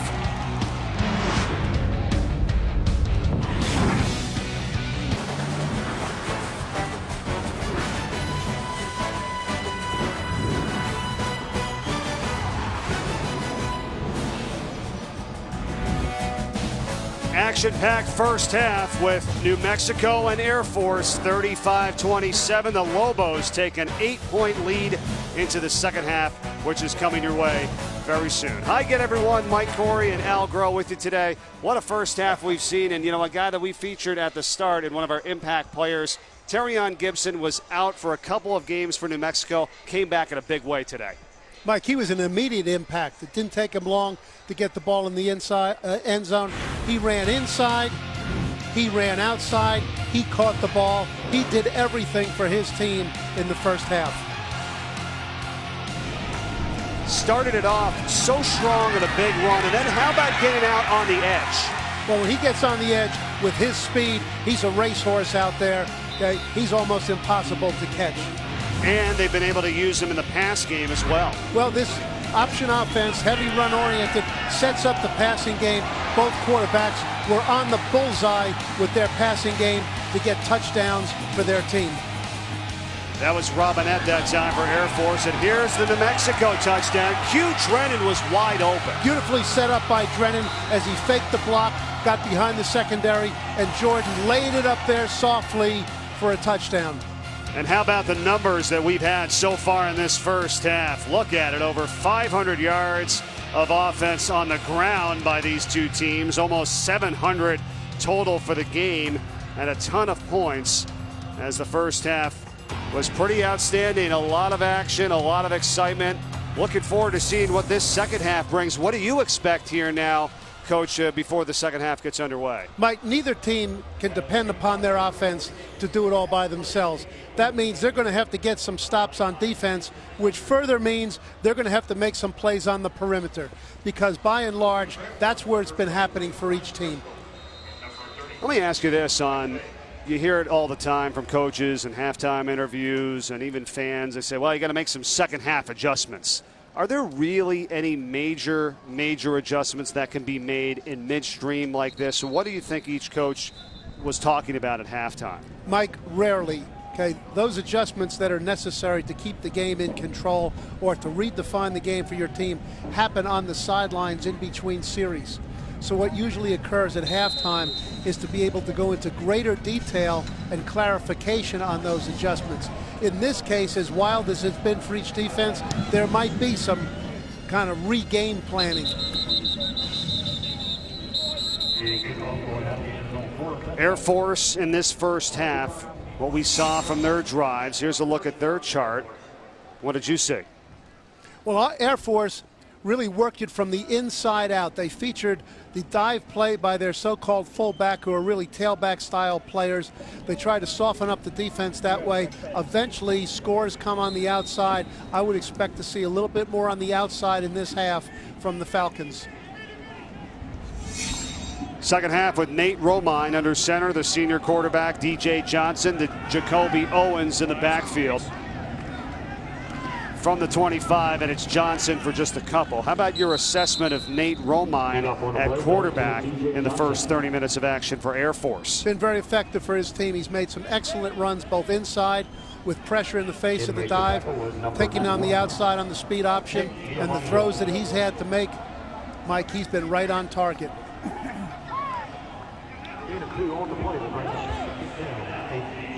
Second and long.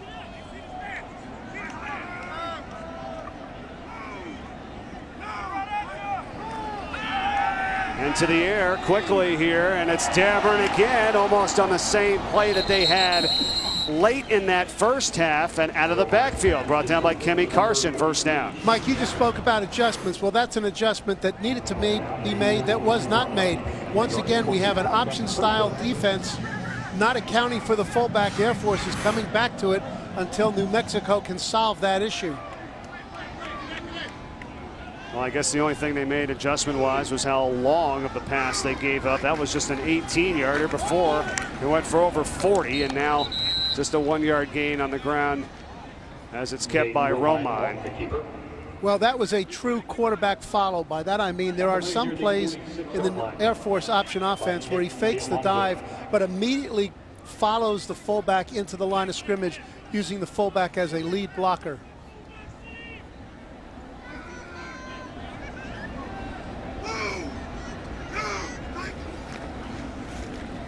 Romine on the keeper. Takes a big hit, not much there. Solid shot by Jacob Gergil on the tackle. Just a double option play. That is, there was no inside fake. Okay, the only two options are quarterback keep it or pitch it out, a play that's often referred to as a speed option because the ball gets out to the perimeter so fast. That's the word right there, Coach, speed. These teams are both moving very quickly from the first half. Yeah, they really are. They're rejuvenated. They're energized. They're into the spirit of the game.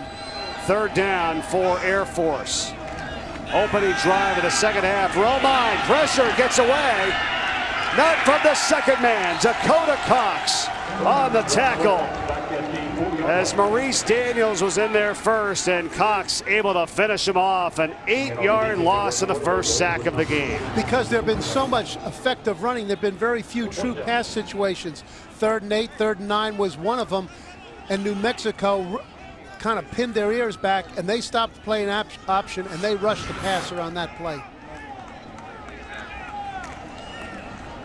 Chris Davis Jr. back for the kick. Steve Brosi. And that goes out of bounds inside of the 20. How about the rest of the Mountain West schedule here today? Coming your way, Colorado State at Boise State. We'll have it for you tonight at 10:15 p.m. Eastern on ESPN2. Boise State has not trailed at any point this season. The only team in college football for that stat, and they're 5-0. That's pretty remarkable, but you know, sometimes trailing isn't such a bad thing, provided it flips itself before the game is over, but kind of puts a team in a little different circumstance. Here's this triple stack from which the Lobos got a long touchdown run in the first half. And here's the same play. Jordan gets it out to Gibson, and he's taken down out of bounds at the 27-yard line, maybe the 28, by Brody Hicks. You like that setup there? There's a lot of things you can run out of that package. Well, they can go to either side. It's so balanced. Okay, they can go to either side with just the core option, play just a little bit different look at it. Hicks and Steelhammer both on the play. There was some question as to whether Hicks would play in this game or not. Those two guys at these kind of second-level linebacker positions have had to make a lot of tackles.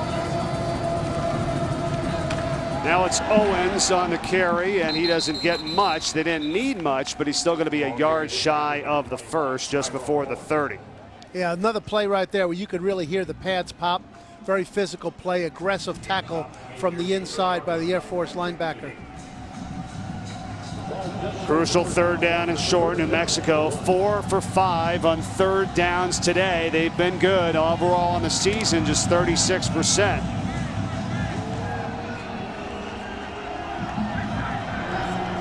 So they go to McCorley, who they've gone to in short yardage situations. They do. Richard McCorley, and he has the first down. Had a 1-yard touchdown earlier on New Mexico's opening drive, in which they scored in 1 minute and 3 seconds. They ran the same play that scored the touchdown, Mike. They just reversed the roles. Okay, McQuarley became the ball carrier rather than the lead blocker.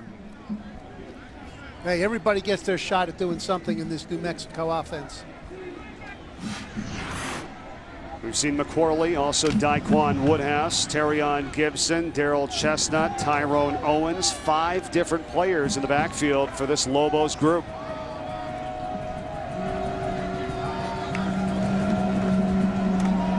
Jordan, nice cutback. It's a good read there that time by him. Didn't look like he was going to get much. Able to get 5. Yeah, that was a play, Mike. It really never looked clean for the Lobos. It looked like a pretty decent defensive play for Air Force, and yet when they set the sticks back down again, it's 2nd down and 4. Coach, you've only had 3 plays today where teams have lost yardage. I mean, everything's been positive, and in this offense, 3 yards, 4 yards, 5 yards. See how many first downs we've had today. It's tough to stop. That time Air Force does on the give to Owens. Mike, the Air Force defensive style is based on penetration. Slanting linebackers, slanting defensive linemen, run through linebackers, and New Mexico has very effectively blunted that today, but not on that play. That's the way Air Force wants to play, with the backside tackle slanting down inside. Lamar Jordan has shown he can throw the ball well. He's gotten better at that. Do you go to the air here on 3rd and 5? This style of offense, this is a option play as much as it's going to be a pass play. Well, first it's going to be a timeout. New Mexico early timeout, faced with a 3rd and 5 when we return.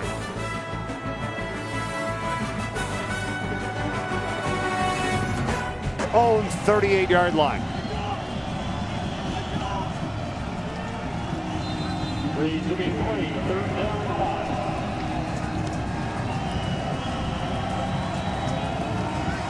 Owens with Gibson in the backfield with Lamar Jordan.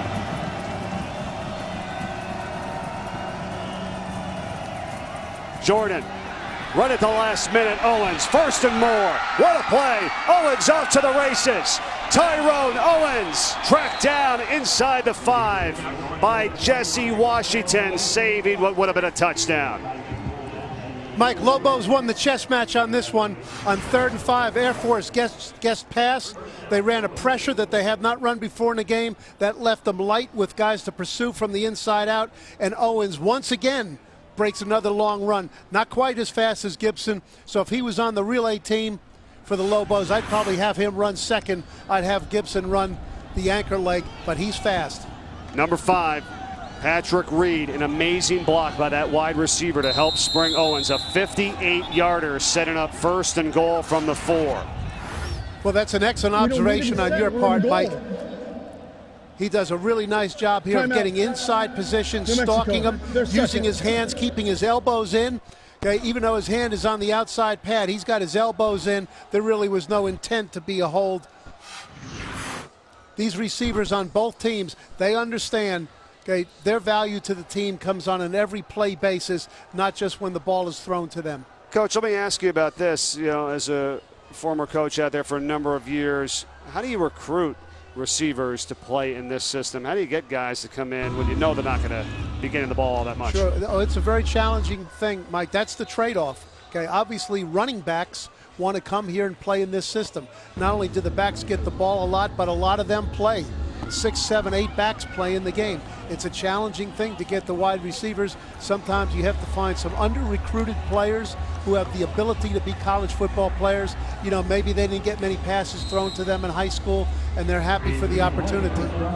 9 yards off their season average on the ground. The leading rushing team in the nation, New Mexico, and a chance to tack on some more. Now it's Austin Apodaca in for the first time today, the quarterback, and he hands off to McQuarley.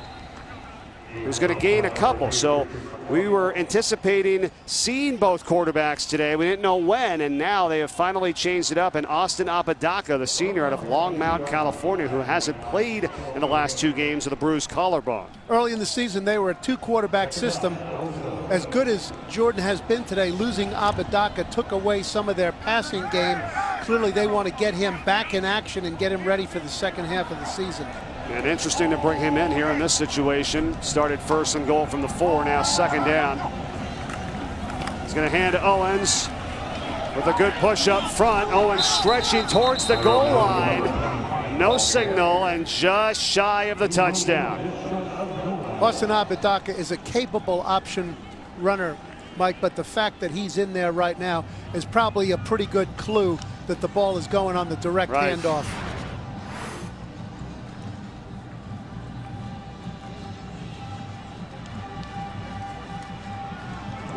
Third and goal.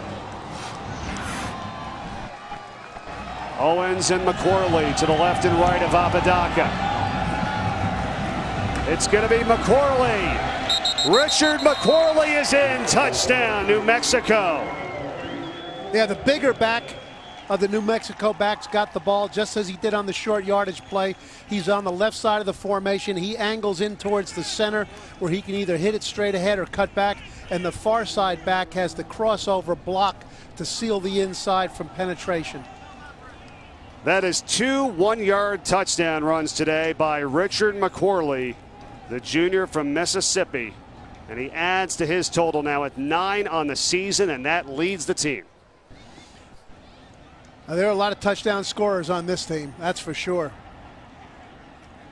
New Mexico's got 7 possessions, 6 touchdowns. I'd say that's pretty good efficiency. The previous play is under further review.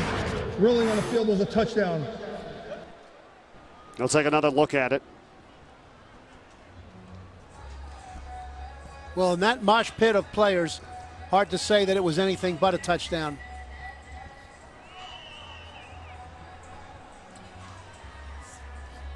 Yeah, the call on the field would have to stand, and that's what they ruled was a touchdown. So McQuarley, one of those 5 backs that we talked about, as they've mixed it up very well today. I mean, he's a how's that not a touchdown? Yard in the end zone.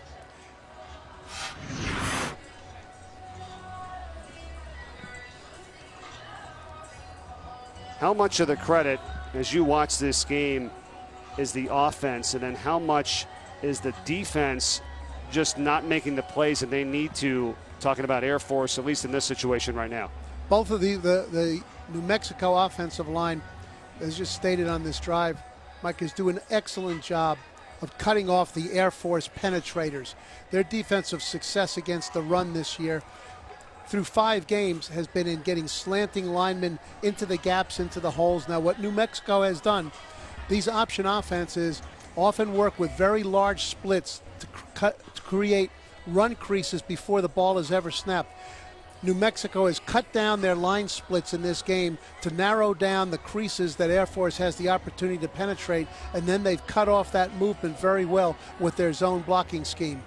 And with that zone blocking scheme that you talk about, a guy like Avery Jordan, who's in for the injured Garrett Adcock today, probably not as exposed as if it's a different type of offense of a passing or more pass blocking all the time, right? Right, exactly. There are very few, if any, scheme runs. They've got a few in their offense, none of which we've seen so far today, other than the wham play, which is still zone blocking for the linemen. There really has been no drop-back pass protection, so it's been very simple for Avery Jordan coming back into action after his injury. They're still reviewing the touchdown run by McQuarley. Right, Mike, Congress passes laws faster than these guys can review touchdowns. The only thing I could think is his knee down, but I mean, you can't see any of that from the shots that we just saw. And the ruling on the field was a New Mexico touchdown.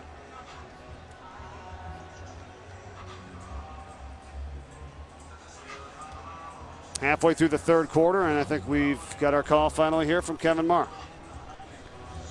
After further review, the ruling on the field is confirmed. Touchdown. And confirmed, exactly. So touchdown New Mexico, and they lead it 41-27. The extra point on the way.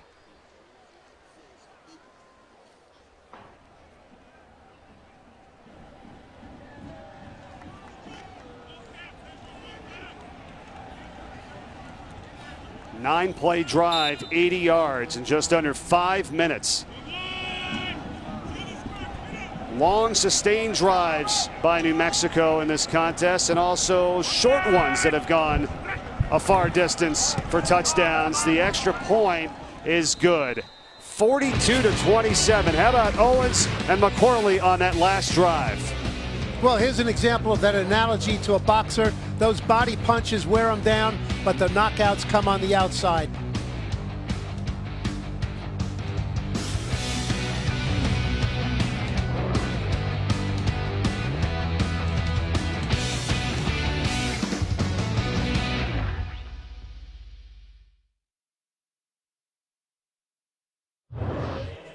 Bowl in Dallas, Texas. Mike Corey and former Virginia and New York Jets head coach Al Groh with you today. The Cadets and Air Force coming for this neutral site game. They still have 6 home games, and with 28 players on the roster from the state of Texas and a lot of recruits in town here today is the reason for this game being played here. New Mexico has 25 players on their roster from the state of Texas. And so far, putting up some big numbers. Al, they've averaged 41 points a game in the last 3 in this series versus Air Force, and they've got 42 already here, and we're halfway through the third. Most likely that adding machine will continue to work here.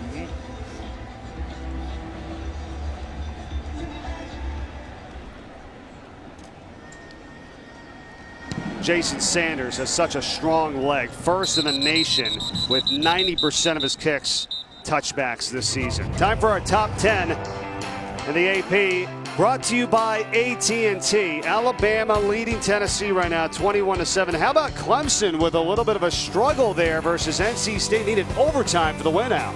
NC State really gave them a battle. Clemson has had some struggles on their hands this year as the competition gets tougher, particularly with Florida State looming. They've got to get their game polished up. We saw Louisville last night on TV. It was a rainstorm in that one. They were heavily favored, but just a 10-point win. Nonetheless, it's a victory. They'll take it. That pass here by Romine as he wanted Shane Davern. Little bit of play action off the counter option fake. In that particular time with multiple receivers vertical up the field, that's the best job that New Mexico has done so far of matching the receivers on the vertical pass routes.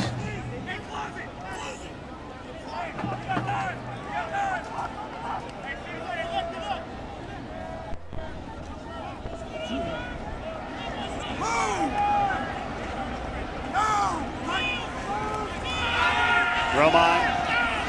And that's behind his intended target that time. Incomplete, looking for Robinette. Mike, as much as we've seen motion by the Air Force slot players, they have motion from their slot position into the backfield. That's the first time we've seen the receiver motion flat right across behind the line of scrimmage. And when that happens, it's usually a pass, just as that one was. Yeah, and he went back for a play fake. Of course, nobody was back there. Not really faking anybody. But that's 2 passes in a row. We haven't seen that often. Romine, but with just 1 incompletion before this drive, and now he has 2 straight. 3rd and 10. 3 passes in a row. Robinette, he has it on the run. Dropped in the bucket perfectly by Romine for the first down to the New Mexico 30. Air Force lined up with 3 receivers on the left. Robinette being way outside. He came all the way across from left to right on a deep over route, simply outran the defender. It was like a half-mile run. He had plenty of time, and Romine just laid the ball up beautifully with great soft touch on it and let the receiver run underneath it. You can see he's got the great size, speed advantage on that corner. Romine also got laid out as well, too, by 54 Donnie White coming in for New Mexico. Just a little bit late. Now the option pitch out. Here we go with Owens. And he's able to make some yardage and a big-time run to get them down to the 13. That's 18 yards. Strong perimeter blocking that created the crease. Also brought the backside guard around as an extra blocker, and he cleaned up the force from the safety position. That's why we had that big lane.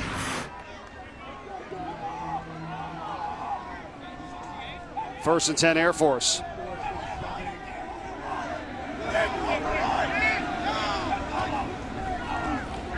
Out to Cleveland, dropped it, has it back. And now he's in trouble. Ronald Cleveland that time. And I'm going to ask you, Coach, we haven't seen a lot of the wide receivers getting involved in the run game, and they have throughout this season. Ronald Cleveland, they tried to give it to him there. Tyler Williams, number 12, has been non-existent. Not sure where he's been. He's had 22 rushes this season out of the wideout position. Yes, they run that toss play to the so-called slot receiver, which effectively makes him the tailback on that play. That's a staple alternate play for them. Now they're in a very difficult situation. 2nd and 16. They're not built for this, although Romine has been excellent passing today. A lot of passes on this drive, and that's in the traffic, and it's incomplete. Nias Martin was on the coverage, and he's been there all day on Robinette. Air Force fans want a flag. There are none on the field. Well, this is the first pass that has been thrown really off the mark. Robinette comes down on the same curl route in which he scored the touchdown. Because the ball is down low, the receiver does a really nice job of coming in inside. The receiver knocked it away. That's a clean play. Look, you got to be able to allow these corners to compete a little bit. Robinette has 4 catches for 137 yards and a touchdown. And now Air Force, with a play clock down to 3, calls a timeout. We'll take it with them. 5:39 to play in the third. 3rd and 17 on the way for the Falcons.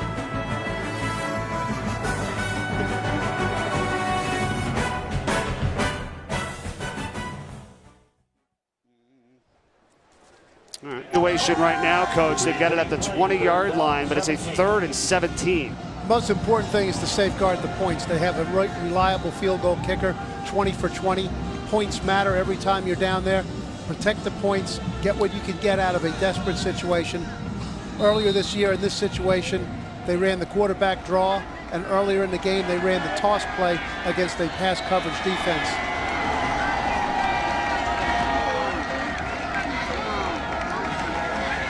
Romine has the protection, guns it, Cleveland has the catch, has the touchdown.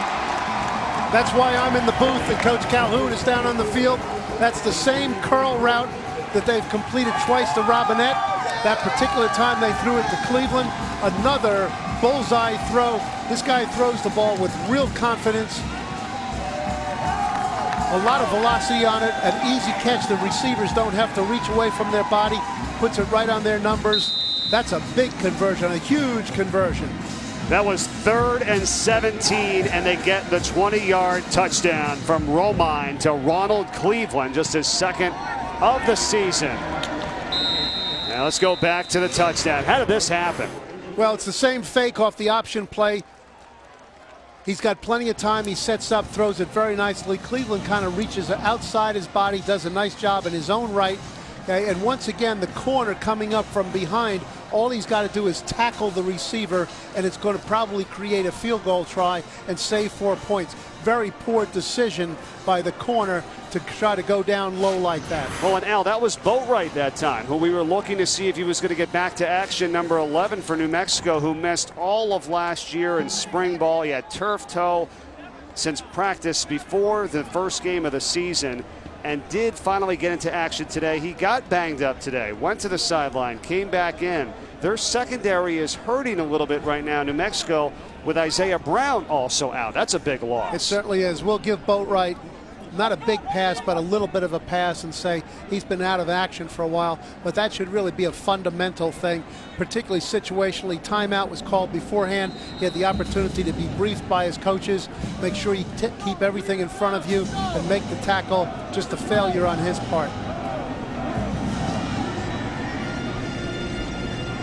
Elijah Lilly from the 4-yard line for New Mexico. Oh, nice cut back to the outside. Tons of green.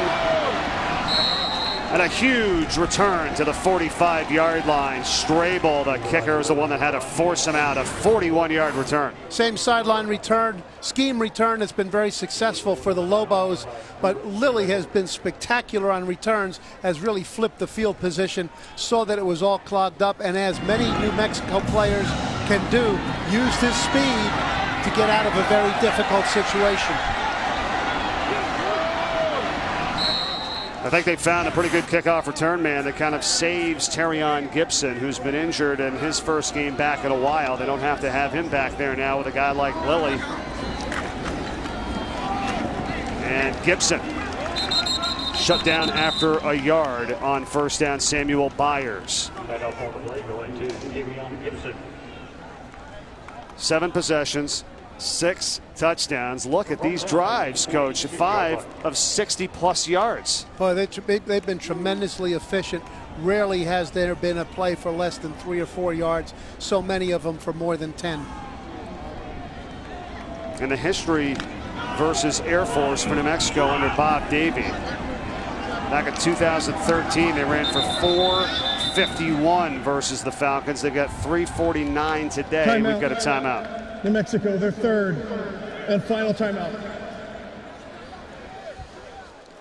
We'll be back to Dallas, Texas in a moment.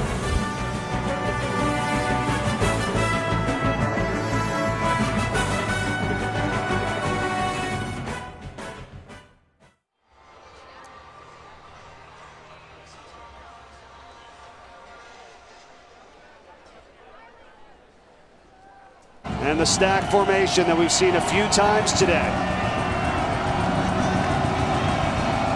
They go up the middle with it for Gibson, and he has the first down. You set it up, right, Coach? You go to the outside a couple times. This time they go right up the middle. Once again, it's a straight downhill dive, but with the cutback where the yardage is. And Gibson makes the cut very quickly. He's a slippery back. He starts right. He comes back left. He's in the crease, and he knew what he needed. He wasn't running for a touchdown there, Mike. He was running for the first down that his team needed. And he got that. 1st and 10 from inside the 45.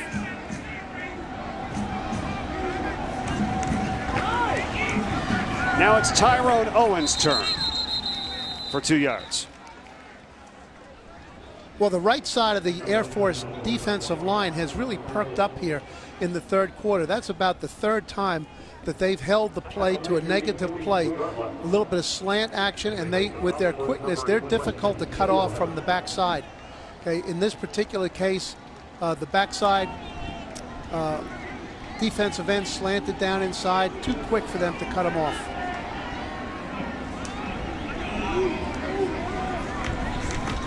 Now it's McQuarrie on a 2nd down play, bringing up 3rd and 4. And this is clearly 4-down territory. Too far to try a field goal, too close to punt the ball, and too good an offense to turn it over without using the 4th down. And would you know that early, right? If that's correct, Alan, you're thinking that, you know, you can be a little bit liberal with what you're calling here, knowing that you got another one to come. Very definitely. In fact, on the 1st down play, often the head coach will tell the play caller, we're going to use all 4 downs here. Right. We'll see if that's the case, or that they pick it up here on 3rd down. Oh, movement. Flag is down. A couple flags. They run out the play anyway. They wanted Reed. False start. Offense number 25. 5-yard penalty. 3rd down. No reason why somebody in the backfield should be offsides or in motion when the defense flinches into the neutral zone. That creates a true passing down, really maybe the first true passing down, 3rd down and long yardage that the Lobos have had. Well, I'll tell you another first. That's the first penalty of the game for New Mexico. And now they might not be in 4-down territory here, pending what happens on this play. I think we'll see the Air Force go to a little bit more aggressive rush the passer mentality. They've got Dunn and Watson on the same side on the right. 3rd and 9. Jordan guns it. It is caught, and it is a completion by Q Drennan at the 30-yard line. An excellent job to haul that in before he went out of bounds. Air Force brought a blitz on this particular play, the first time the Lobos offensive line has really had to be in true pass protection, and Drennan double caught it. Caught it once, flipped it in the air, caught it again, and that's the part that will be under review. The previous play is under further review. Ruling on the field was a catch inbounds. It was a great call by the officials right off the bat, because he did bobble it, but then he did maintain control of the ball and had the foot inbounds. In the face of blitz pressure, Mike, Lamar Jordan was cool and poised, and he rifled the ball out there. And in one respect, that's probably the most difficult throw he's had to make today. He threw the outcut, laid it right in the receiver's hands, and we can see the receiver appears to have regained possession of the ball with 1 foot in. Secure the ball, have a foot down, inbounds, and maintain complete and continuous control of the ball through the process of the catch and to the out of bounds and the sideline, which he did. And I think the call on the field is going to be confirmed. We shall see. Once again, they talk it over. You know, the NFL has made this catch thing.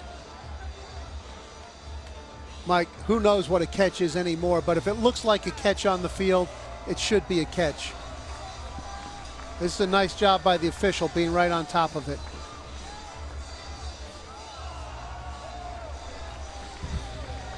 After further review, the ruling on the field is confirmed. First down. Mike, in a game where each offense really has to match scores all the way through, that's such a critical play to keep the Lobos offense out on the field. That was big time. That was a 3rd and 9 after the penalty from the 43, and the catch at the 30-yard line sets them up with a fresh set of downs and under 2 minutes to go in the third.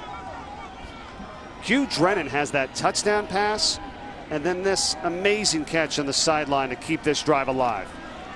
Jordan, and maybe not his best play of the game, that's for sure. Taking down Claude Alexander III. What happened there? Terrific play by Alexander, the inside linebacker, on one of those pre-called penetrations that Air Force likes to use that has so far been blunted in the game by the Lobos. In that case, he ran down a very fast player. He looked like Wile E. Coyote running them down there. Well, and Jordan had his eyes out there on his pitch man, but it was 8 Weston Steelhammer that was ready for him, so he had nowhere to go. And a loss of 4 yards on the play. Now he pitches it, and it's Gibson, but he's taken out on the sideline, and not much there. Shaquille Vereen on the play for Air Force.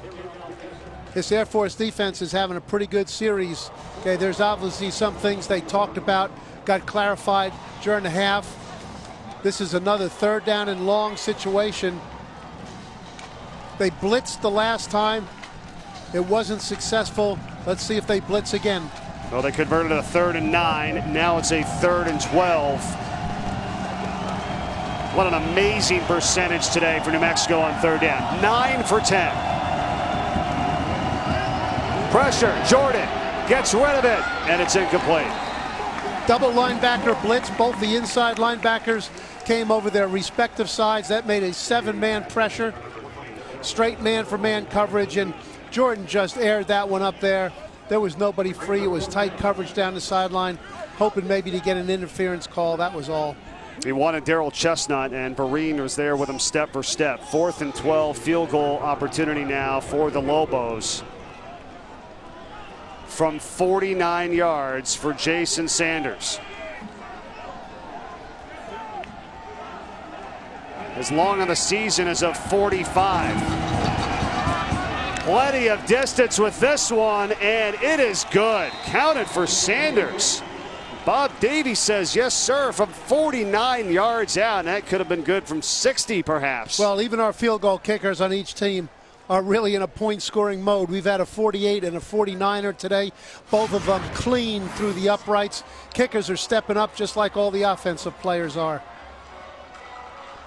We're not out in New Mexico or Air Force. We're in Dallas, Texas here. I mean, the altitude not quite the same, but Sanders kicking it like he's back at home or back at Air Force, which this game was originally set to be played, but now here in Dallas, Texas at this neutral site contest today in New Mexico. With a 45-34 advantage. Big thing for that is it pushes it back to a 2-score lead. Okay, although a short two-score touchdown and a field goal and a two-point conversion, okay, it's still a two-score lead as opposed to a potential touchdown and two-point conversion.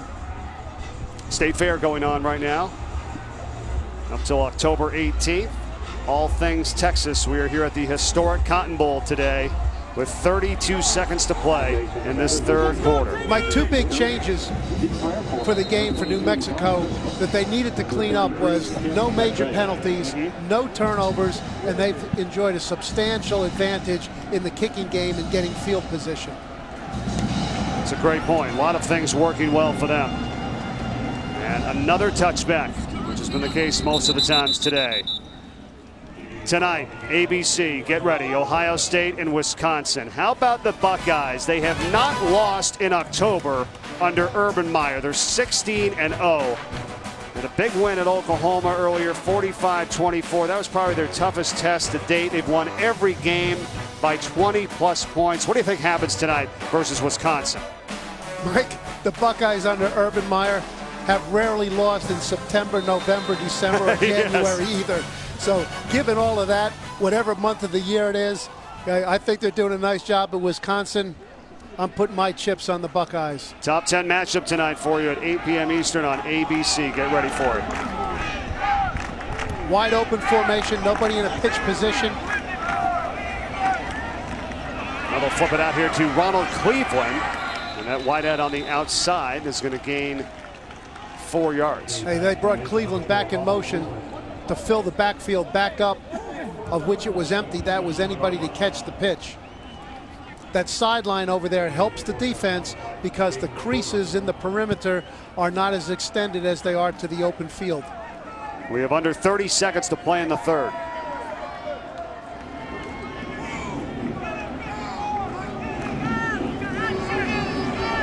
And now it's Owens. The blocker in front, that's McVay. Nice block. Good teamwork there. And it's a first down to the 45-yard line. That was McVay, 33, blocking for Jacoby Owens. Yeah, that play has been very, very effective for the Falcons today. It's a little counter step by the quarterback. He turns to his left, pivots back to his right. That gives the left guard time to pull and become an extra blocker out to the perimeter where they already have three blockers. End of the third quarter. So a big math differential for the Lobos. They've had a hard time getting that one figured out. That's the end of 3. New Mexico 45, Air Force 34. Fourth quarter should be exciting here from Dallas. Stay tuned. We'll be back right after this. Here at the Cotton Bowl in Dallas, Texas, 45-34 New Mexico with the advantage. Mike Corey, Al Groh. It's been a fun game to call, Al, right? It's been a lot of fun. Yep. Give us a couple things that we could keep an eye on here in the fourth quarter. Well, one, Air Force has loosened the game up by going to the perimeter with the ball and passing it up the field. Okay, if I was Air Force, I would make sure that I found out if the Lobos have solved that fullback up the middle pipe pass yet. Well, here's Romine, and he wants to go up top. And heavily defended, and a flag is thrown. It's Nias Martin on the coverage of Robinette. And that's been the matchup throughout this contest. Such a difficult matchup for the Lobos. They're just trying to fight their way through it the best that they can. They know they're mismatched. Defense number 3, 15-yard penalty, automatic first down. Right, he jumped into the receiver rather than putting his hands up. The way to play that, Mike, is you shadow the receiver, but the defender wants to put his hands up in between the receiver's hands, not jump into him. And there is an example right away in the fourth quarter about Air Force continuing to go upfield with the ball. Robinette is so tough to contain. Now a fumble, but picked back up by Owens, and he's corralled for a loss to the 45. Jake Rothschiller that time for New Mexico. Well, Romine had to pitch the ball under pressure as we see the pulling guard coming around to create an extra blocker, but it's right there on Owens' hands. He just looked up the field to see where the running lane was instead of looking the ball in.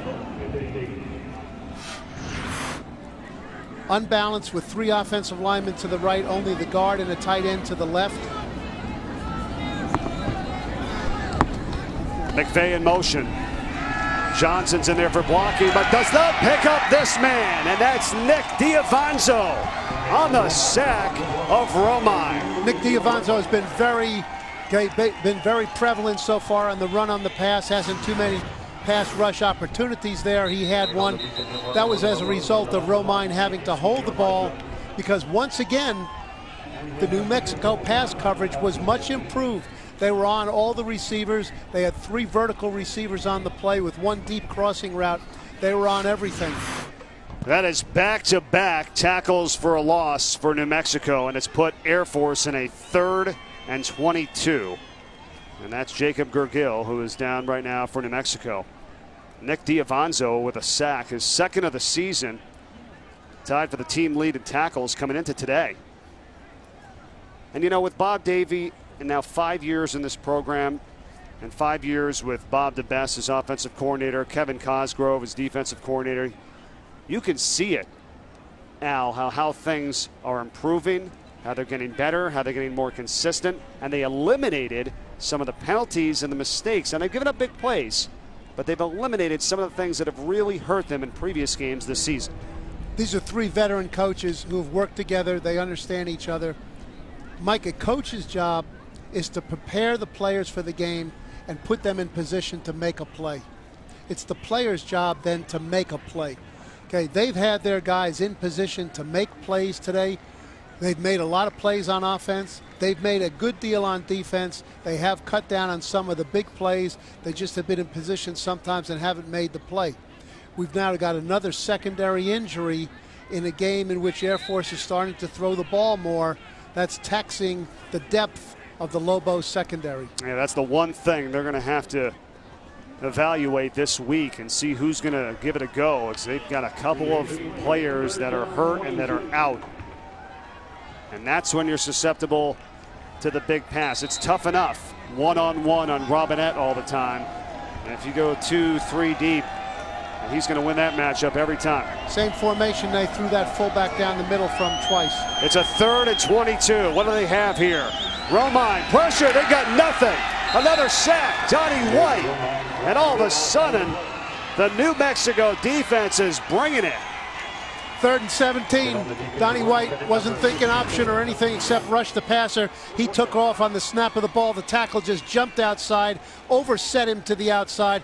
Looks like Donnie had an inside move in mind right from the start. Big play at a big time.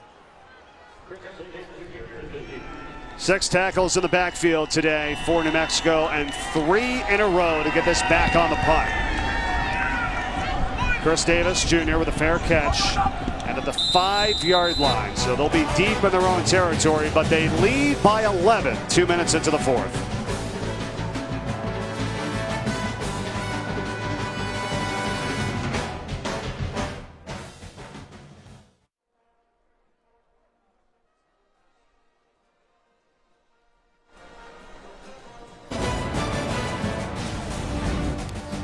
Parachute jumpers pregame here today at the Cotton Bowl in Dallas, Texas. Let's hear the PA announcer talk about it when they were landing down, Al. Some of them have had over 500, over 600 jumps in their career. Well, I heard one had 2,000. Wow. And there's been a lot of jumping out of the sky, but there's been a lot of jumping up and down the field here, too. I couldn't get you to go on the Ferris wheel. You know, we got these guys jumping out of planes. 1st and 10 for New Mexico, and they're deep in their own territory just across the 5-yard line, but with an 11-point advantage. And Austin Apodaca is in at quarterback again, but the give goes inside the chestnut. Now, how important are first downs here for New Mexico as the field has been flipped? They got to get out of this area. Very definitely. They need 2-3 first downs, one to keep the clock moving down. Okay, give their defense a little bit of time to regroup on the sideline. And with a poor punting game, they can't afford to be punting the ball from deep in their territory. And maybe try to use up a little clock as well. And on the give, it's Tyrone Owens, and Patrick Healy is ready for him. The ball came out at the end. They ruled him down. Well, that was a superior play by Patrick Healy as the backside linebacker running through. There was no cutback available, which has been so beneficial for the Lobos. Oh, wait a minute now. Did they change the call? Let's see. Field was a fumble recovered by Air Force. First down. Oh, that was interesting. I thought he was pointing down as if the player was down. Now they're saying it's a fumble recovered by Air Force, and that's Shaquille Vereen that has it. Number 6 right there on the left side of the screen. Well, that was Healy. Not only shot through to make the tackle, but pried the runner's arms apart.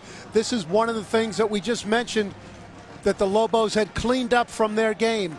Okay, unforced fumbles or disadvantageous fumbles. That's how they've lost fourth quarter leads earlier in the season, Mike. Their defense has got to step up and do something that they rarely have been able to do in this game. I mean, do you think they're going to look at this? And you got to, right?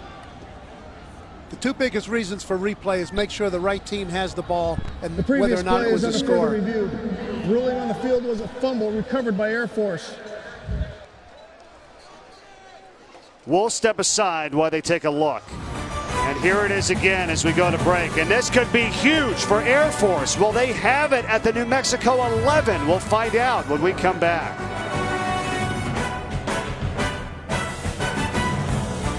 Spot shadow. The knee is down for New Mexico. Ball is in the arm. Then we believe it comes out afterward, okay?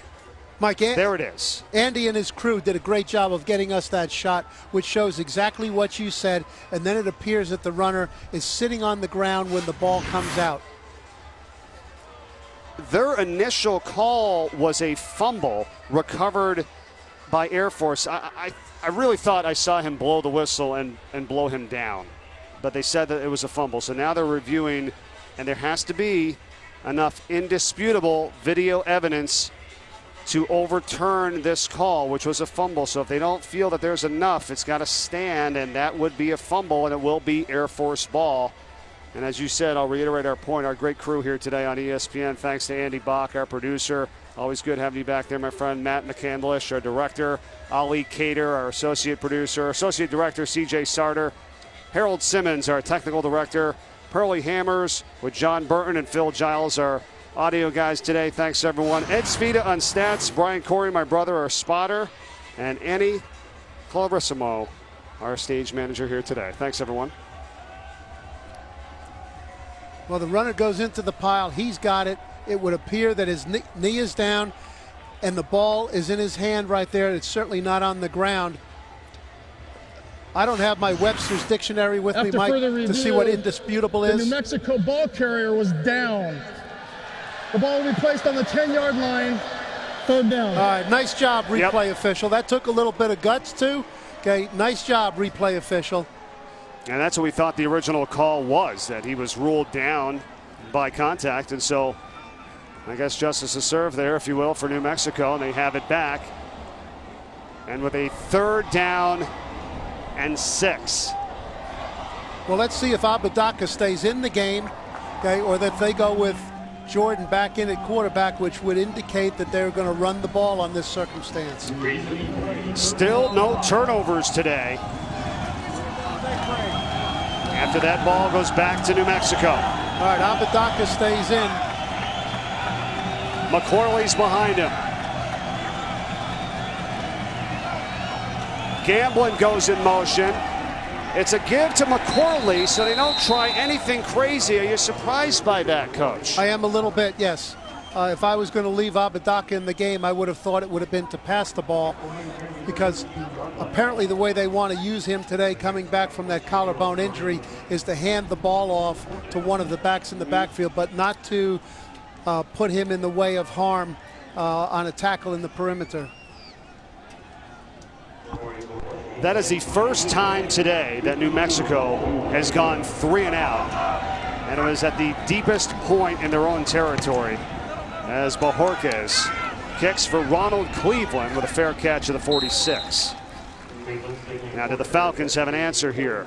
Down 45-34. Still tons of time. Remember, New Mexico has used up all of their timeouts. Does that come back to haunt them later? Air Force still with 2. What the Falcons need here from a game management standpoint, Mike, is 1 first down. 1 first down then puts them in 4-down territory. Okay, so this is the time to use your 3 downs available if all needed, to make that first down, and then that really opens up the playbook. And remember, nothing wrong with a field goal if they can get that. It would bring it down to a one-possession game at 8 points. A touchdown on a 2-point conversion.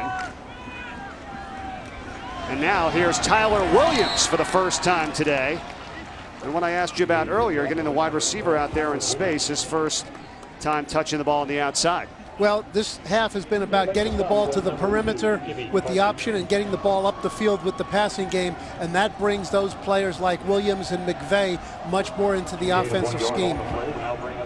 New Mexico doing a better job defensively? Very much so. Yep. Each team has tightened up somewhat on defense.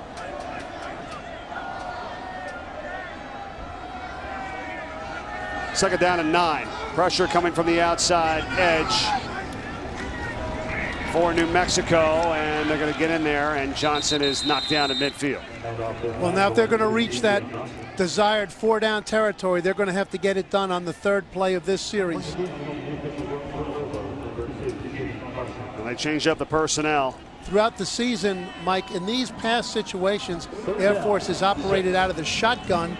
They have chosen not to do so at any time so far today. They are still under center. You're right, Nate. Romine. And looking for the pitch, and nobody's home, and he's going to be sacked.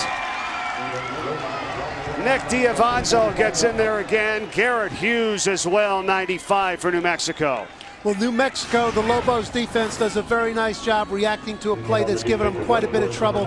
This counter option, we can see all the blockers out in front, but Diavanzo, who has had an excellent game and particularly an outstanding 4th quarter for his team, comes up with another big 3rd down stop.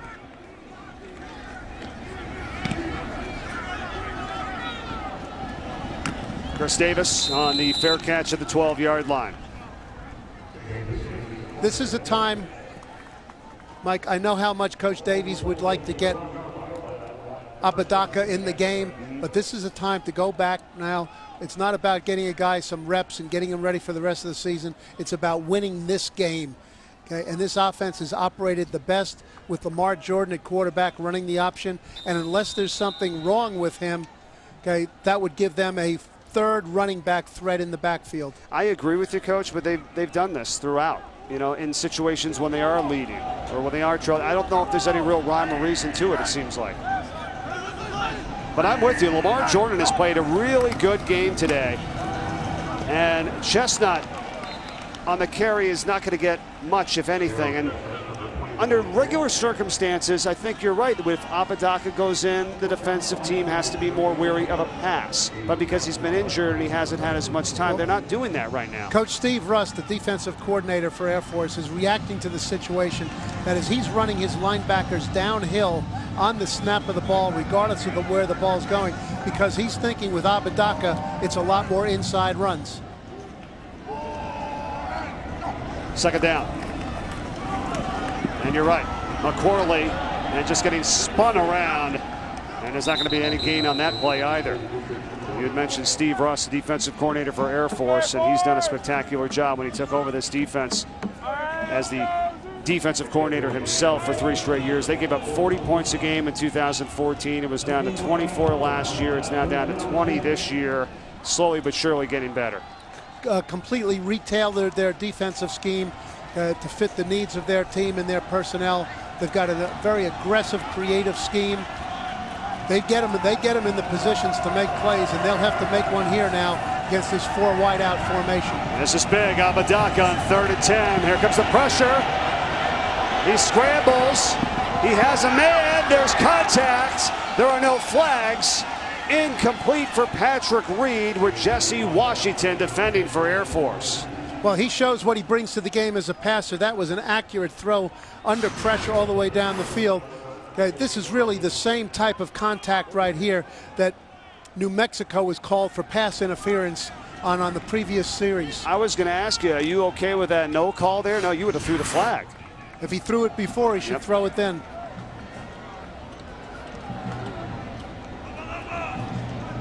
Jesse Washington has a team-high 7 tackles today for Air Force. Whistles before the snap.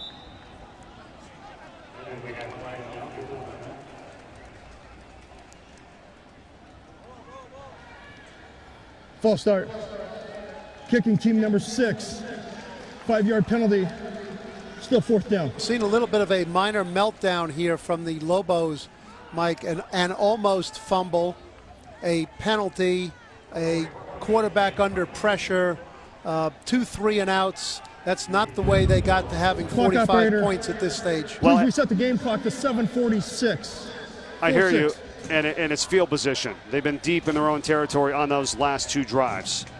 Not an area where they have as many options as, farther up the field, of course. Mike, there's that old coaching saying, nice Southern saying, you got to dance with the one that brung you. Yes. Well, and you know what? They've had long drives today that have went 80, 85 yards for touchdowns.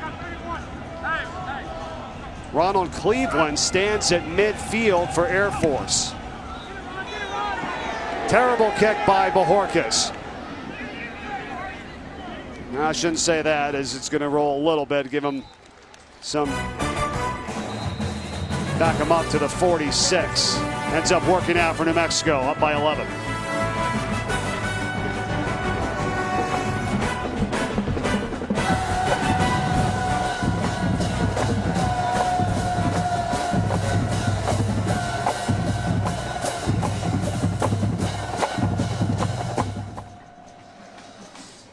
It's the sprint to your seats in pregame for the cadets for Air Force. And a great scene here today at the Cotton Bowl in Dallas, Texas. 45-34 New Mexico hanging on to the 11-point advantage. Mike Corey, Coach Al Groh. You spent some time as a coach of the service academies at Army for 2 years, Air Force for 2 years. It's an unbelievable experience, isn't it? It certainly is. And probably what a lot of people don't know about Bill Parcells' resume. Mike, I went to the Air Force when Bill Parcells left Texas Tech to become the head coach at the Air Force Academy is when I went there. No gain from Romine on that last play for Air Force. Crucial now for them as they've been trailing by double digits for most of this game. They've never led, and they've trailed by as many as 15, and that was midway through the 3rd.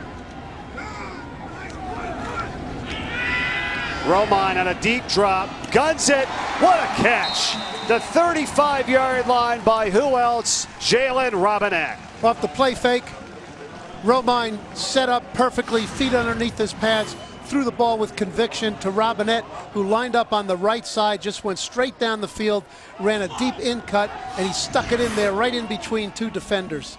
Just in front of Nias Martin, who made the tackle. And now Romine once again. Another amazing grab, Robinette high into the air for that one, and a first down at the 22. This guy is so impressive. Oh, he is very impressive, and really the throws by an option quarterback have been very impressive too. But it's amazing how in a game dominated by the runners, the passing game has really electrified the Air Force offense. Well, it's coming alive now, Al. You're right. 6 catches, 169 yards, and a touchdown for Jalen Robinette, senior out of Bexley, Ohio. And his 100th career catch earlier today. And now Romine's getting into a rhythm, and it's a low liner, incomplete. Robinette's the main target on everything. Most of them routes moving from the outside to the inside. Previously, it was the in cut. On this particular play, it was a 3-man flood to that side, but he was running the post route from right to left and right on the goal line. That was not one of Romine's best passes. And the big thing about it, Coach, as we've talked about with this option offense, you can only play man-to-man coverage basically on the receivers. You start doubling up guys, they're going to gash you on the run. And that's why Robinette's been open. Well, it's called man for man, but the size advantage and the skill of Robinette, it's a man against boys. Exactly. Romine. And over the middle, and has Shane Davert. He's done this a few times today. Inside the 10 for the first. And you had talked to me about it during a commercial break. Said, are they going to be able to figure that out up the middle, New Mexico? And not so much yet. Yeah, they're going real fast here now in the red zone. First and goal. And Davern will get down to the 6. This has got to be 4-down territory here, needing 2 scores. They really don't want the field goal. Davern lost his shoe. Exactly, 5:35 to go. They'd like to get the touchdown here, of course. Obviously, 2 timeouts still remaining. 2nd and goal from the 6. And it's McVay. Tim McVay pushes forward for the touchdown. Strong 6-yard run for the score by the junior. And Air Force can cut it to 4. Mike, we talked about how these so-called fullbacks are tailback type runners when they're the single back in the backfield, but when they go to a multiple back formation, that they're really the lead blocker. In that particular case, DJ Johnson became a true I formation fullback, led McVay into the end zone on their favorite red zone run, which is the off-tackle power play. Going for 2 here, it looks like, to try to make it a 3-point ball game. You agree with the call? Absolutely. You got to go for it here. Otherwise, you got to get another touchdown to get ahead. Davern lining up behind Romine under center. 2-point conversion. They fake the toss out. Romine to the end zone. It's deflected. Incomplete. Well, I've been waiting for them to break out that red zone bootleg, which they've scored a number of touchdowns on. They saved it for the right time for a critical point in the game, but well defensed. Jake Rothschiller on the deflection, but Air Force able to get the touchdown. It is a 5-point game after the score by Tim McVay. Still tons of time left.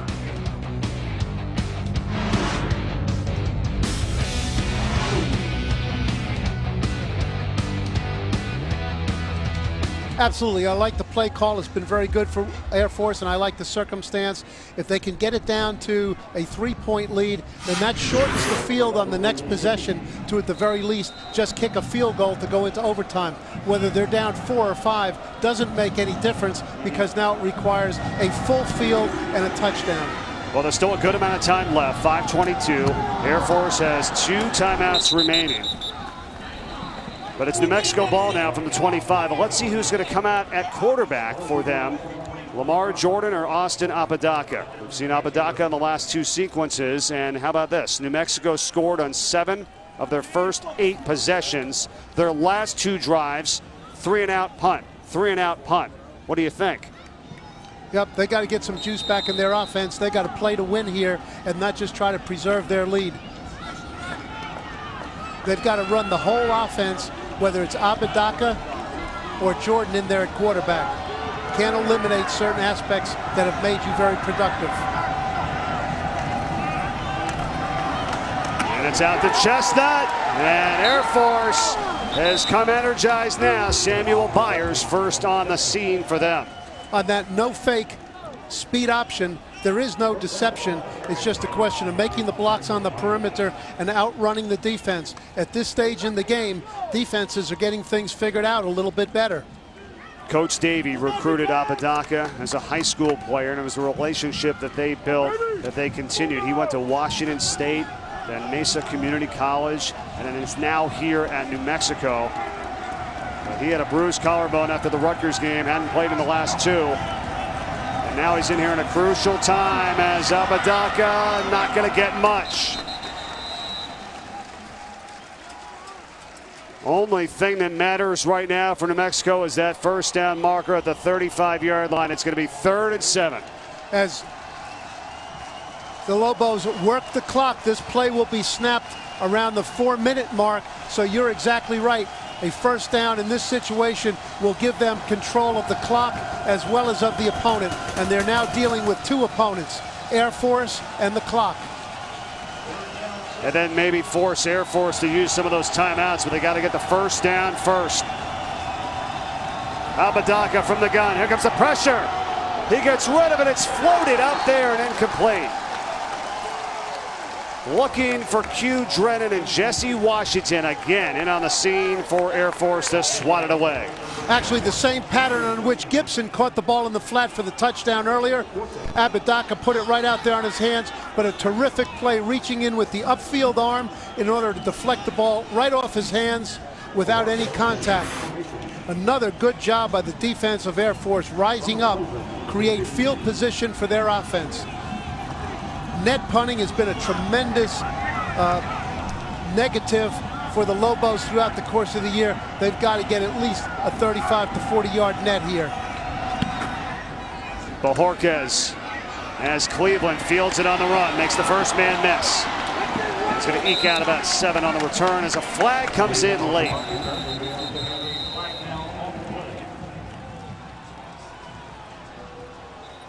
Cleveland's reaction does not look good for Air Force. We'll see if it's on them on the return, and we'll back them up if it is.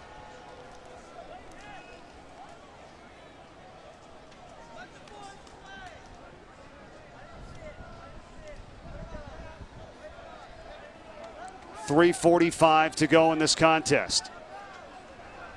2 timeouts left for Air Force. Plenty of time.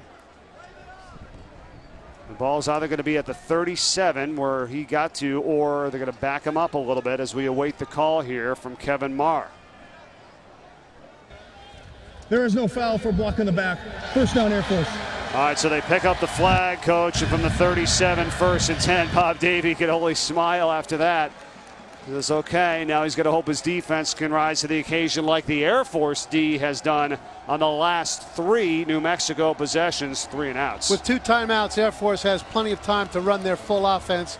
Keeping in mind, as we've said 3 or 4 times in this half, Mike, their yardages come on the perimeter and up the field passing the ball. And they've got to keep Robinette in the game. Call him anything you want, option offense, pro offense, or whatnot. He's their most prolific player right now.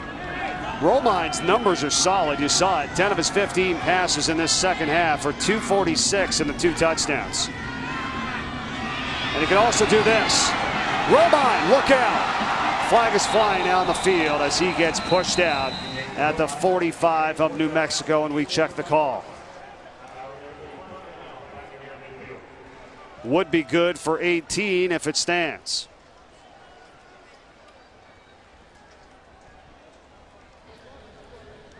Holding. Offense number 3. 10-yard penalty. Repeat, first down. It's on DJ Johnson.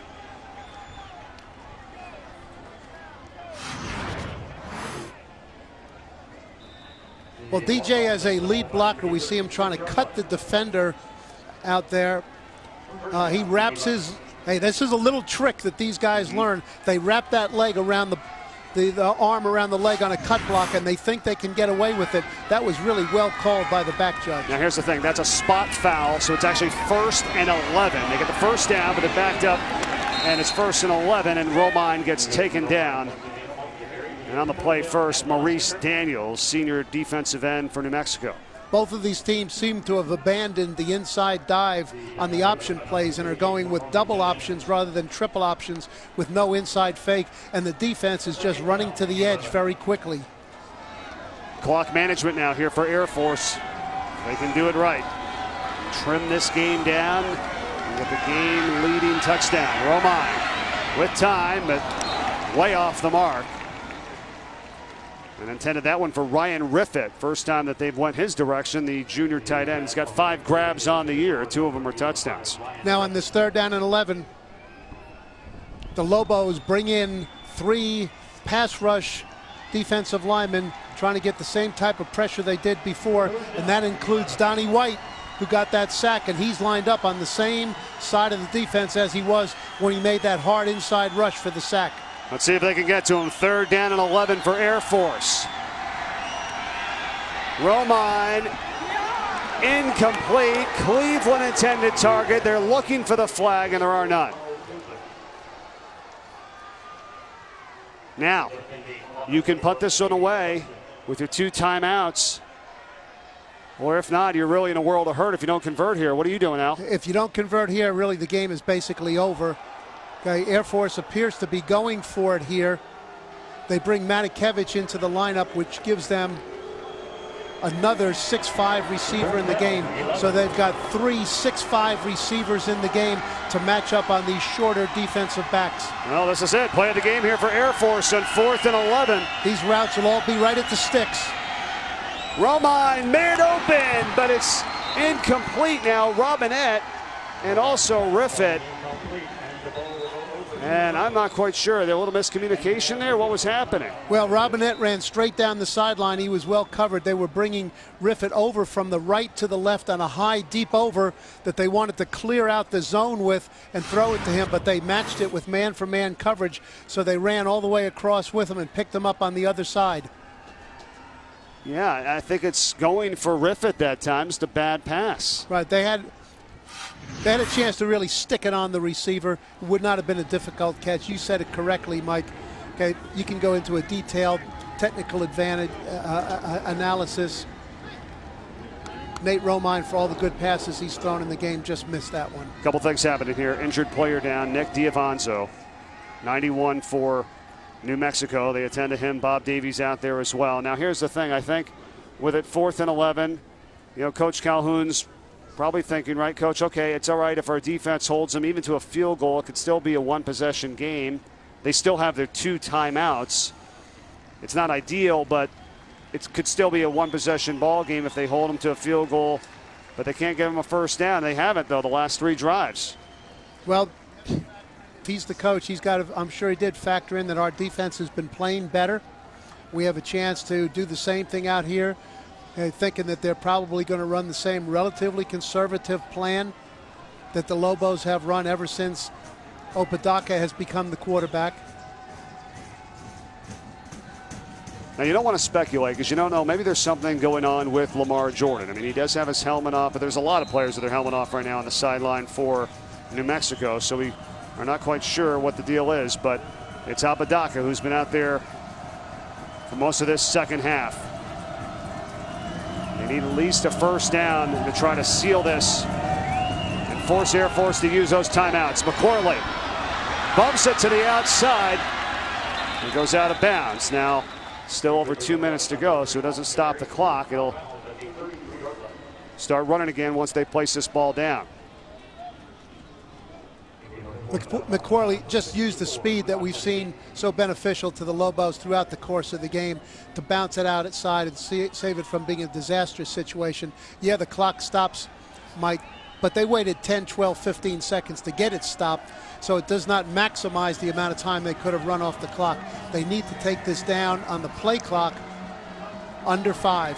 Well, because it's over 2 minutes, the clock does get restarted once the ball got placed. They shaved a few more seconds off, and now Opadaka is taken down. It's going to be a loss. Weston Steelhammer, Ryan Watson there for Air Force, and they've called timeout. And they'll call timeout after the next play, which means there'll still be substantial time left in the game. And if you're New Mexico, you've got to watch it because you don't want to set up a 30-second timeout. You don't want to set up a 50-yard field goal. You got to get some yards here. Right, the key thing here is make a first down. Okay, whatever that takes. Run the option, throw the ball.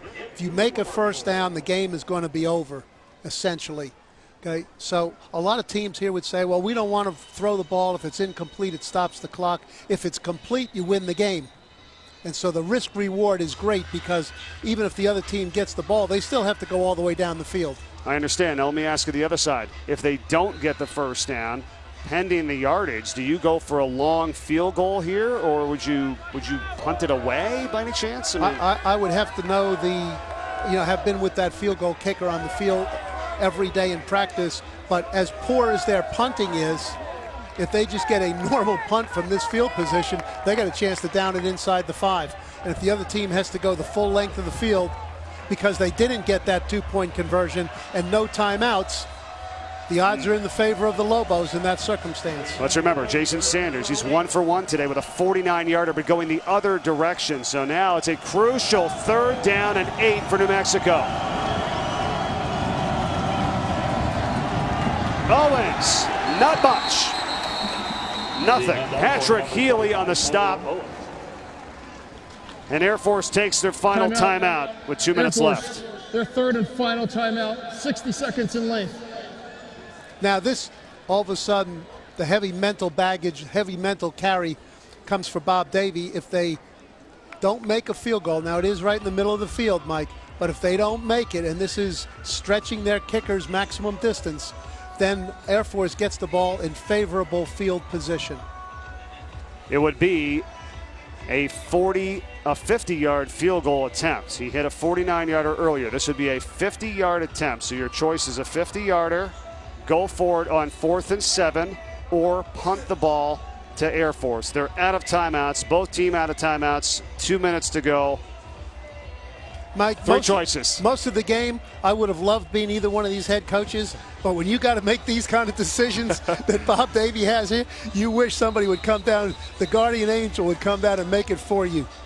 Well, that's what he said to us this week. And Coach Calhoun, both very gracious with their time. We thank both staffs, 2 really good programs, and 2 awesome offenses here to watch today. They move fast, put up a ton of yards, a ton of points. As erratic as their punting has been all year, okay, particularly because it's been overly short, right now that's all they need. One of those overly short kicks coming down inside the 10-yard line, and then they got to rely on their defense. So Bob Davie chooses to punt here with 4th and 7. Ronald Cleveland is standing at his 10-yard line, and he'll trust the defense. They're not going to let Air Force go down the field for a game-winning touchdown drive. Fair catch at the 13-yard line.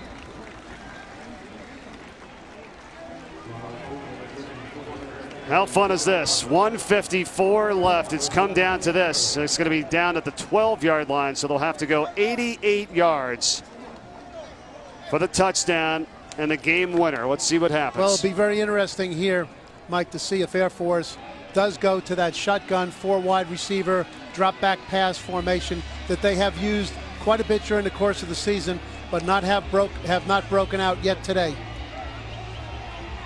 In any case, the defense has got to know where Robinette is and say to themselves, we're not going to lose the game because this guy makes plays. There he is. Going to continue under center. There's no reason for the defense to take any run fakes, play pass in the secondary all the way. Robinette on the left side of the offensive line. Romine gets away from pressure. Flag is down. Gets decked as he puts it up for grabs, and it is Robinette making the catch at the 42, but there is the flag back inside of the 5-yard line. Holding. Offense number 66. Half the distance to the goal. Replay first down. That negates a 30-yard pass play. We knew that, though, as that flag went down. As just amazing what Robinette has been able to come up with, but there was heavy pressure coming off the offensive left side here. Clearly a hold, pulls him away. Otherwise, it would have been a sack on the 5-yard line.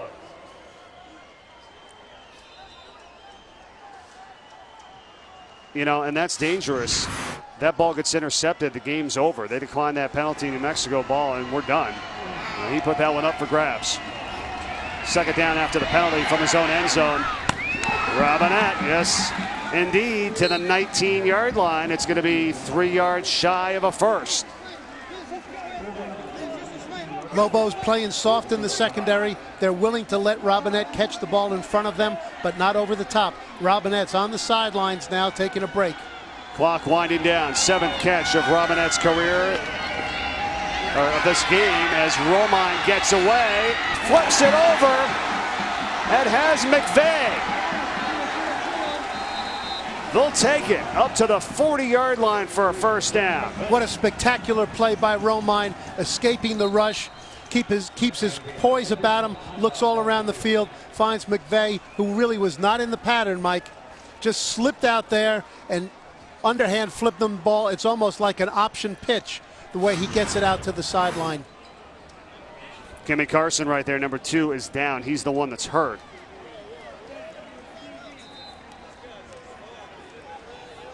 This Tim McVeigh, he's not spectacular, but he's all over the place. Whenever you look up, something good is happening with Tim McVeigh. Option pitches, goal line runs, pass routes, kick coverage. Robinette is back in the game, along with Matakevich and Riffett, 3 6'4", 6'5" receivers. Air Force needs 60 yards in 1 minute and 7 seconds and ticking. Down 5. Good protection. Tough throw, incomplete. A lot of white jerseys there that time, as Ronald Cleveland was the target. Now, can you change your defense a little bit if you're New Mexico, recognizing, obviously, Coach, that they're going to go to the air and trying to get another hat maybe on Robinette and don't let him beat you like you said? Maybe not the same defense that they've run consistently throughout the game, but a defense for this situation that they probably practice on a weekly basis. Now, what we did have there also, Mike, was the first shotgun snap with Romine getting the ball on a direct snap from the center, and most particularly with the back and Refit, the tight end, in 7-man protection. So they're trying to get the ball further down the field with a 7-man protection instead of the 6-man protection that they ran on the previous plays. Good observation there as you look at Jaden Boatwright, or we did for a moment, that is getting off the field. Boy, this guy has just been so banged up. His first game back in such a long time, and he's been in and out of the lineup today. Had that turf toe, and he's out right now with 1 minute and 1 second left. 2nd and 10, Air Force from the 40. Out of timeouts. Romine, it's incomplete, and it's almost picked by Lee Crosby. Could have ended it for New Mexico. So what happened here, Mike, is now Air Force switched. They decided to put Refit out there as a wide receiver, so they went back to a 6-man protection, and it's obvious that Air Force is having a lot of difficulty in the 6-man protection, keeping the rushers off of Romine. Now they go with 4 wide. 3rd and 10. Romine gets away.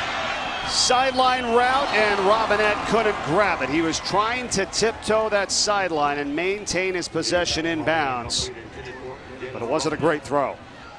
Well, once again, it comes down to one play here. This is it. 4th and 10 for Air Force. 49 ticks left. What do you got? Throughout the year, the Lobos have been an aggressive blitz team, particularly perimeter blitz, but they've chosen on every play of the last 2 series to be a 4-man rush and a coverage team. Although obviously coverage is a word used loosely when it comes to Robinette. 3 receivers left. Robinette at the bottom of the screen. 4th and 10. Play of the game. Air Force, do they stay alive? They do not. Incomplete. No flags are down, intended for Ronald Cleveland, and New Mexico is going to come away with a win here today. Well, there's been action all day long, exciting action, Mike, and it's just fitting that we had a lot of drama here at the end of the game. Big plays made by Romine to keep the drive going.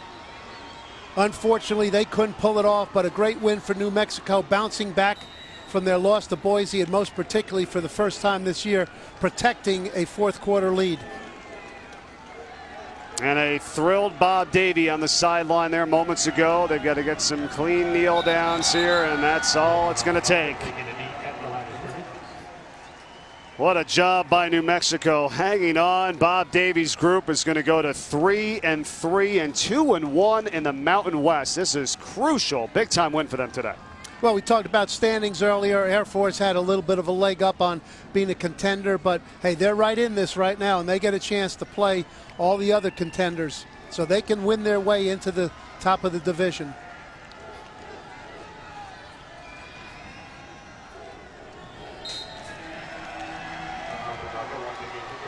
Clock ticks down, and Bob Davie in New Mexico 45-40 with the win today over Air Force. Tremendous action. 2 well-coached teams fought it out to the end. Perimeter offense, very exciting to see, but great football game. This is what makes college football America's favorite sport. Saw a lot of offense today. You're about to see more. We've got Tulsa and Houston, and that's what's coming up right now. That's going to do it for us today in Dallas from the Cotton Bowl. New Mexico wins it 45-40. Thanks for watching. Tulsa, Houston right now is next. Enjoy your weekend, everyone.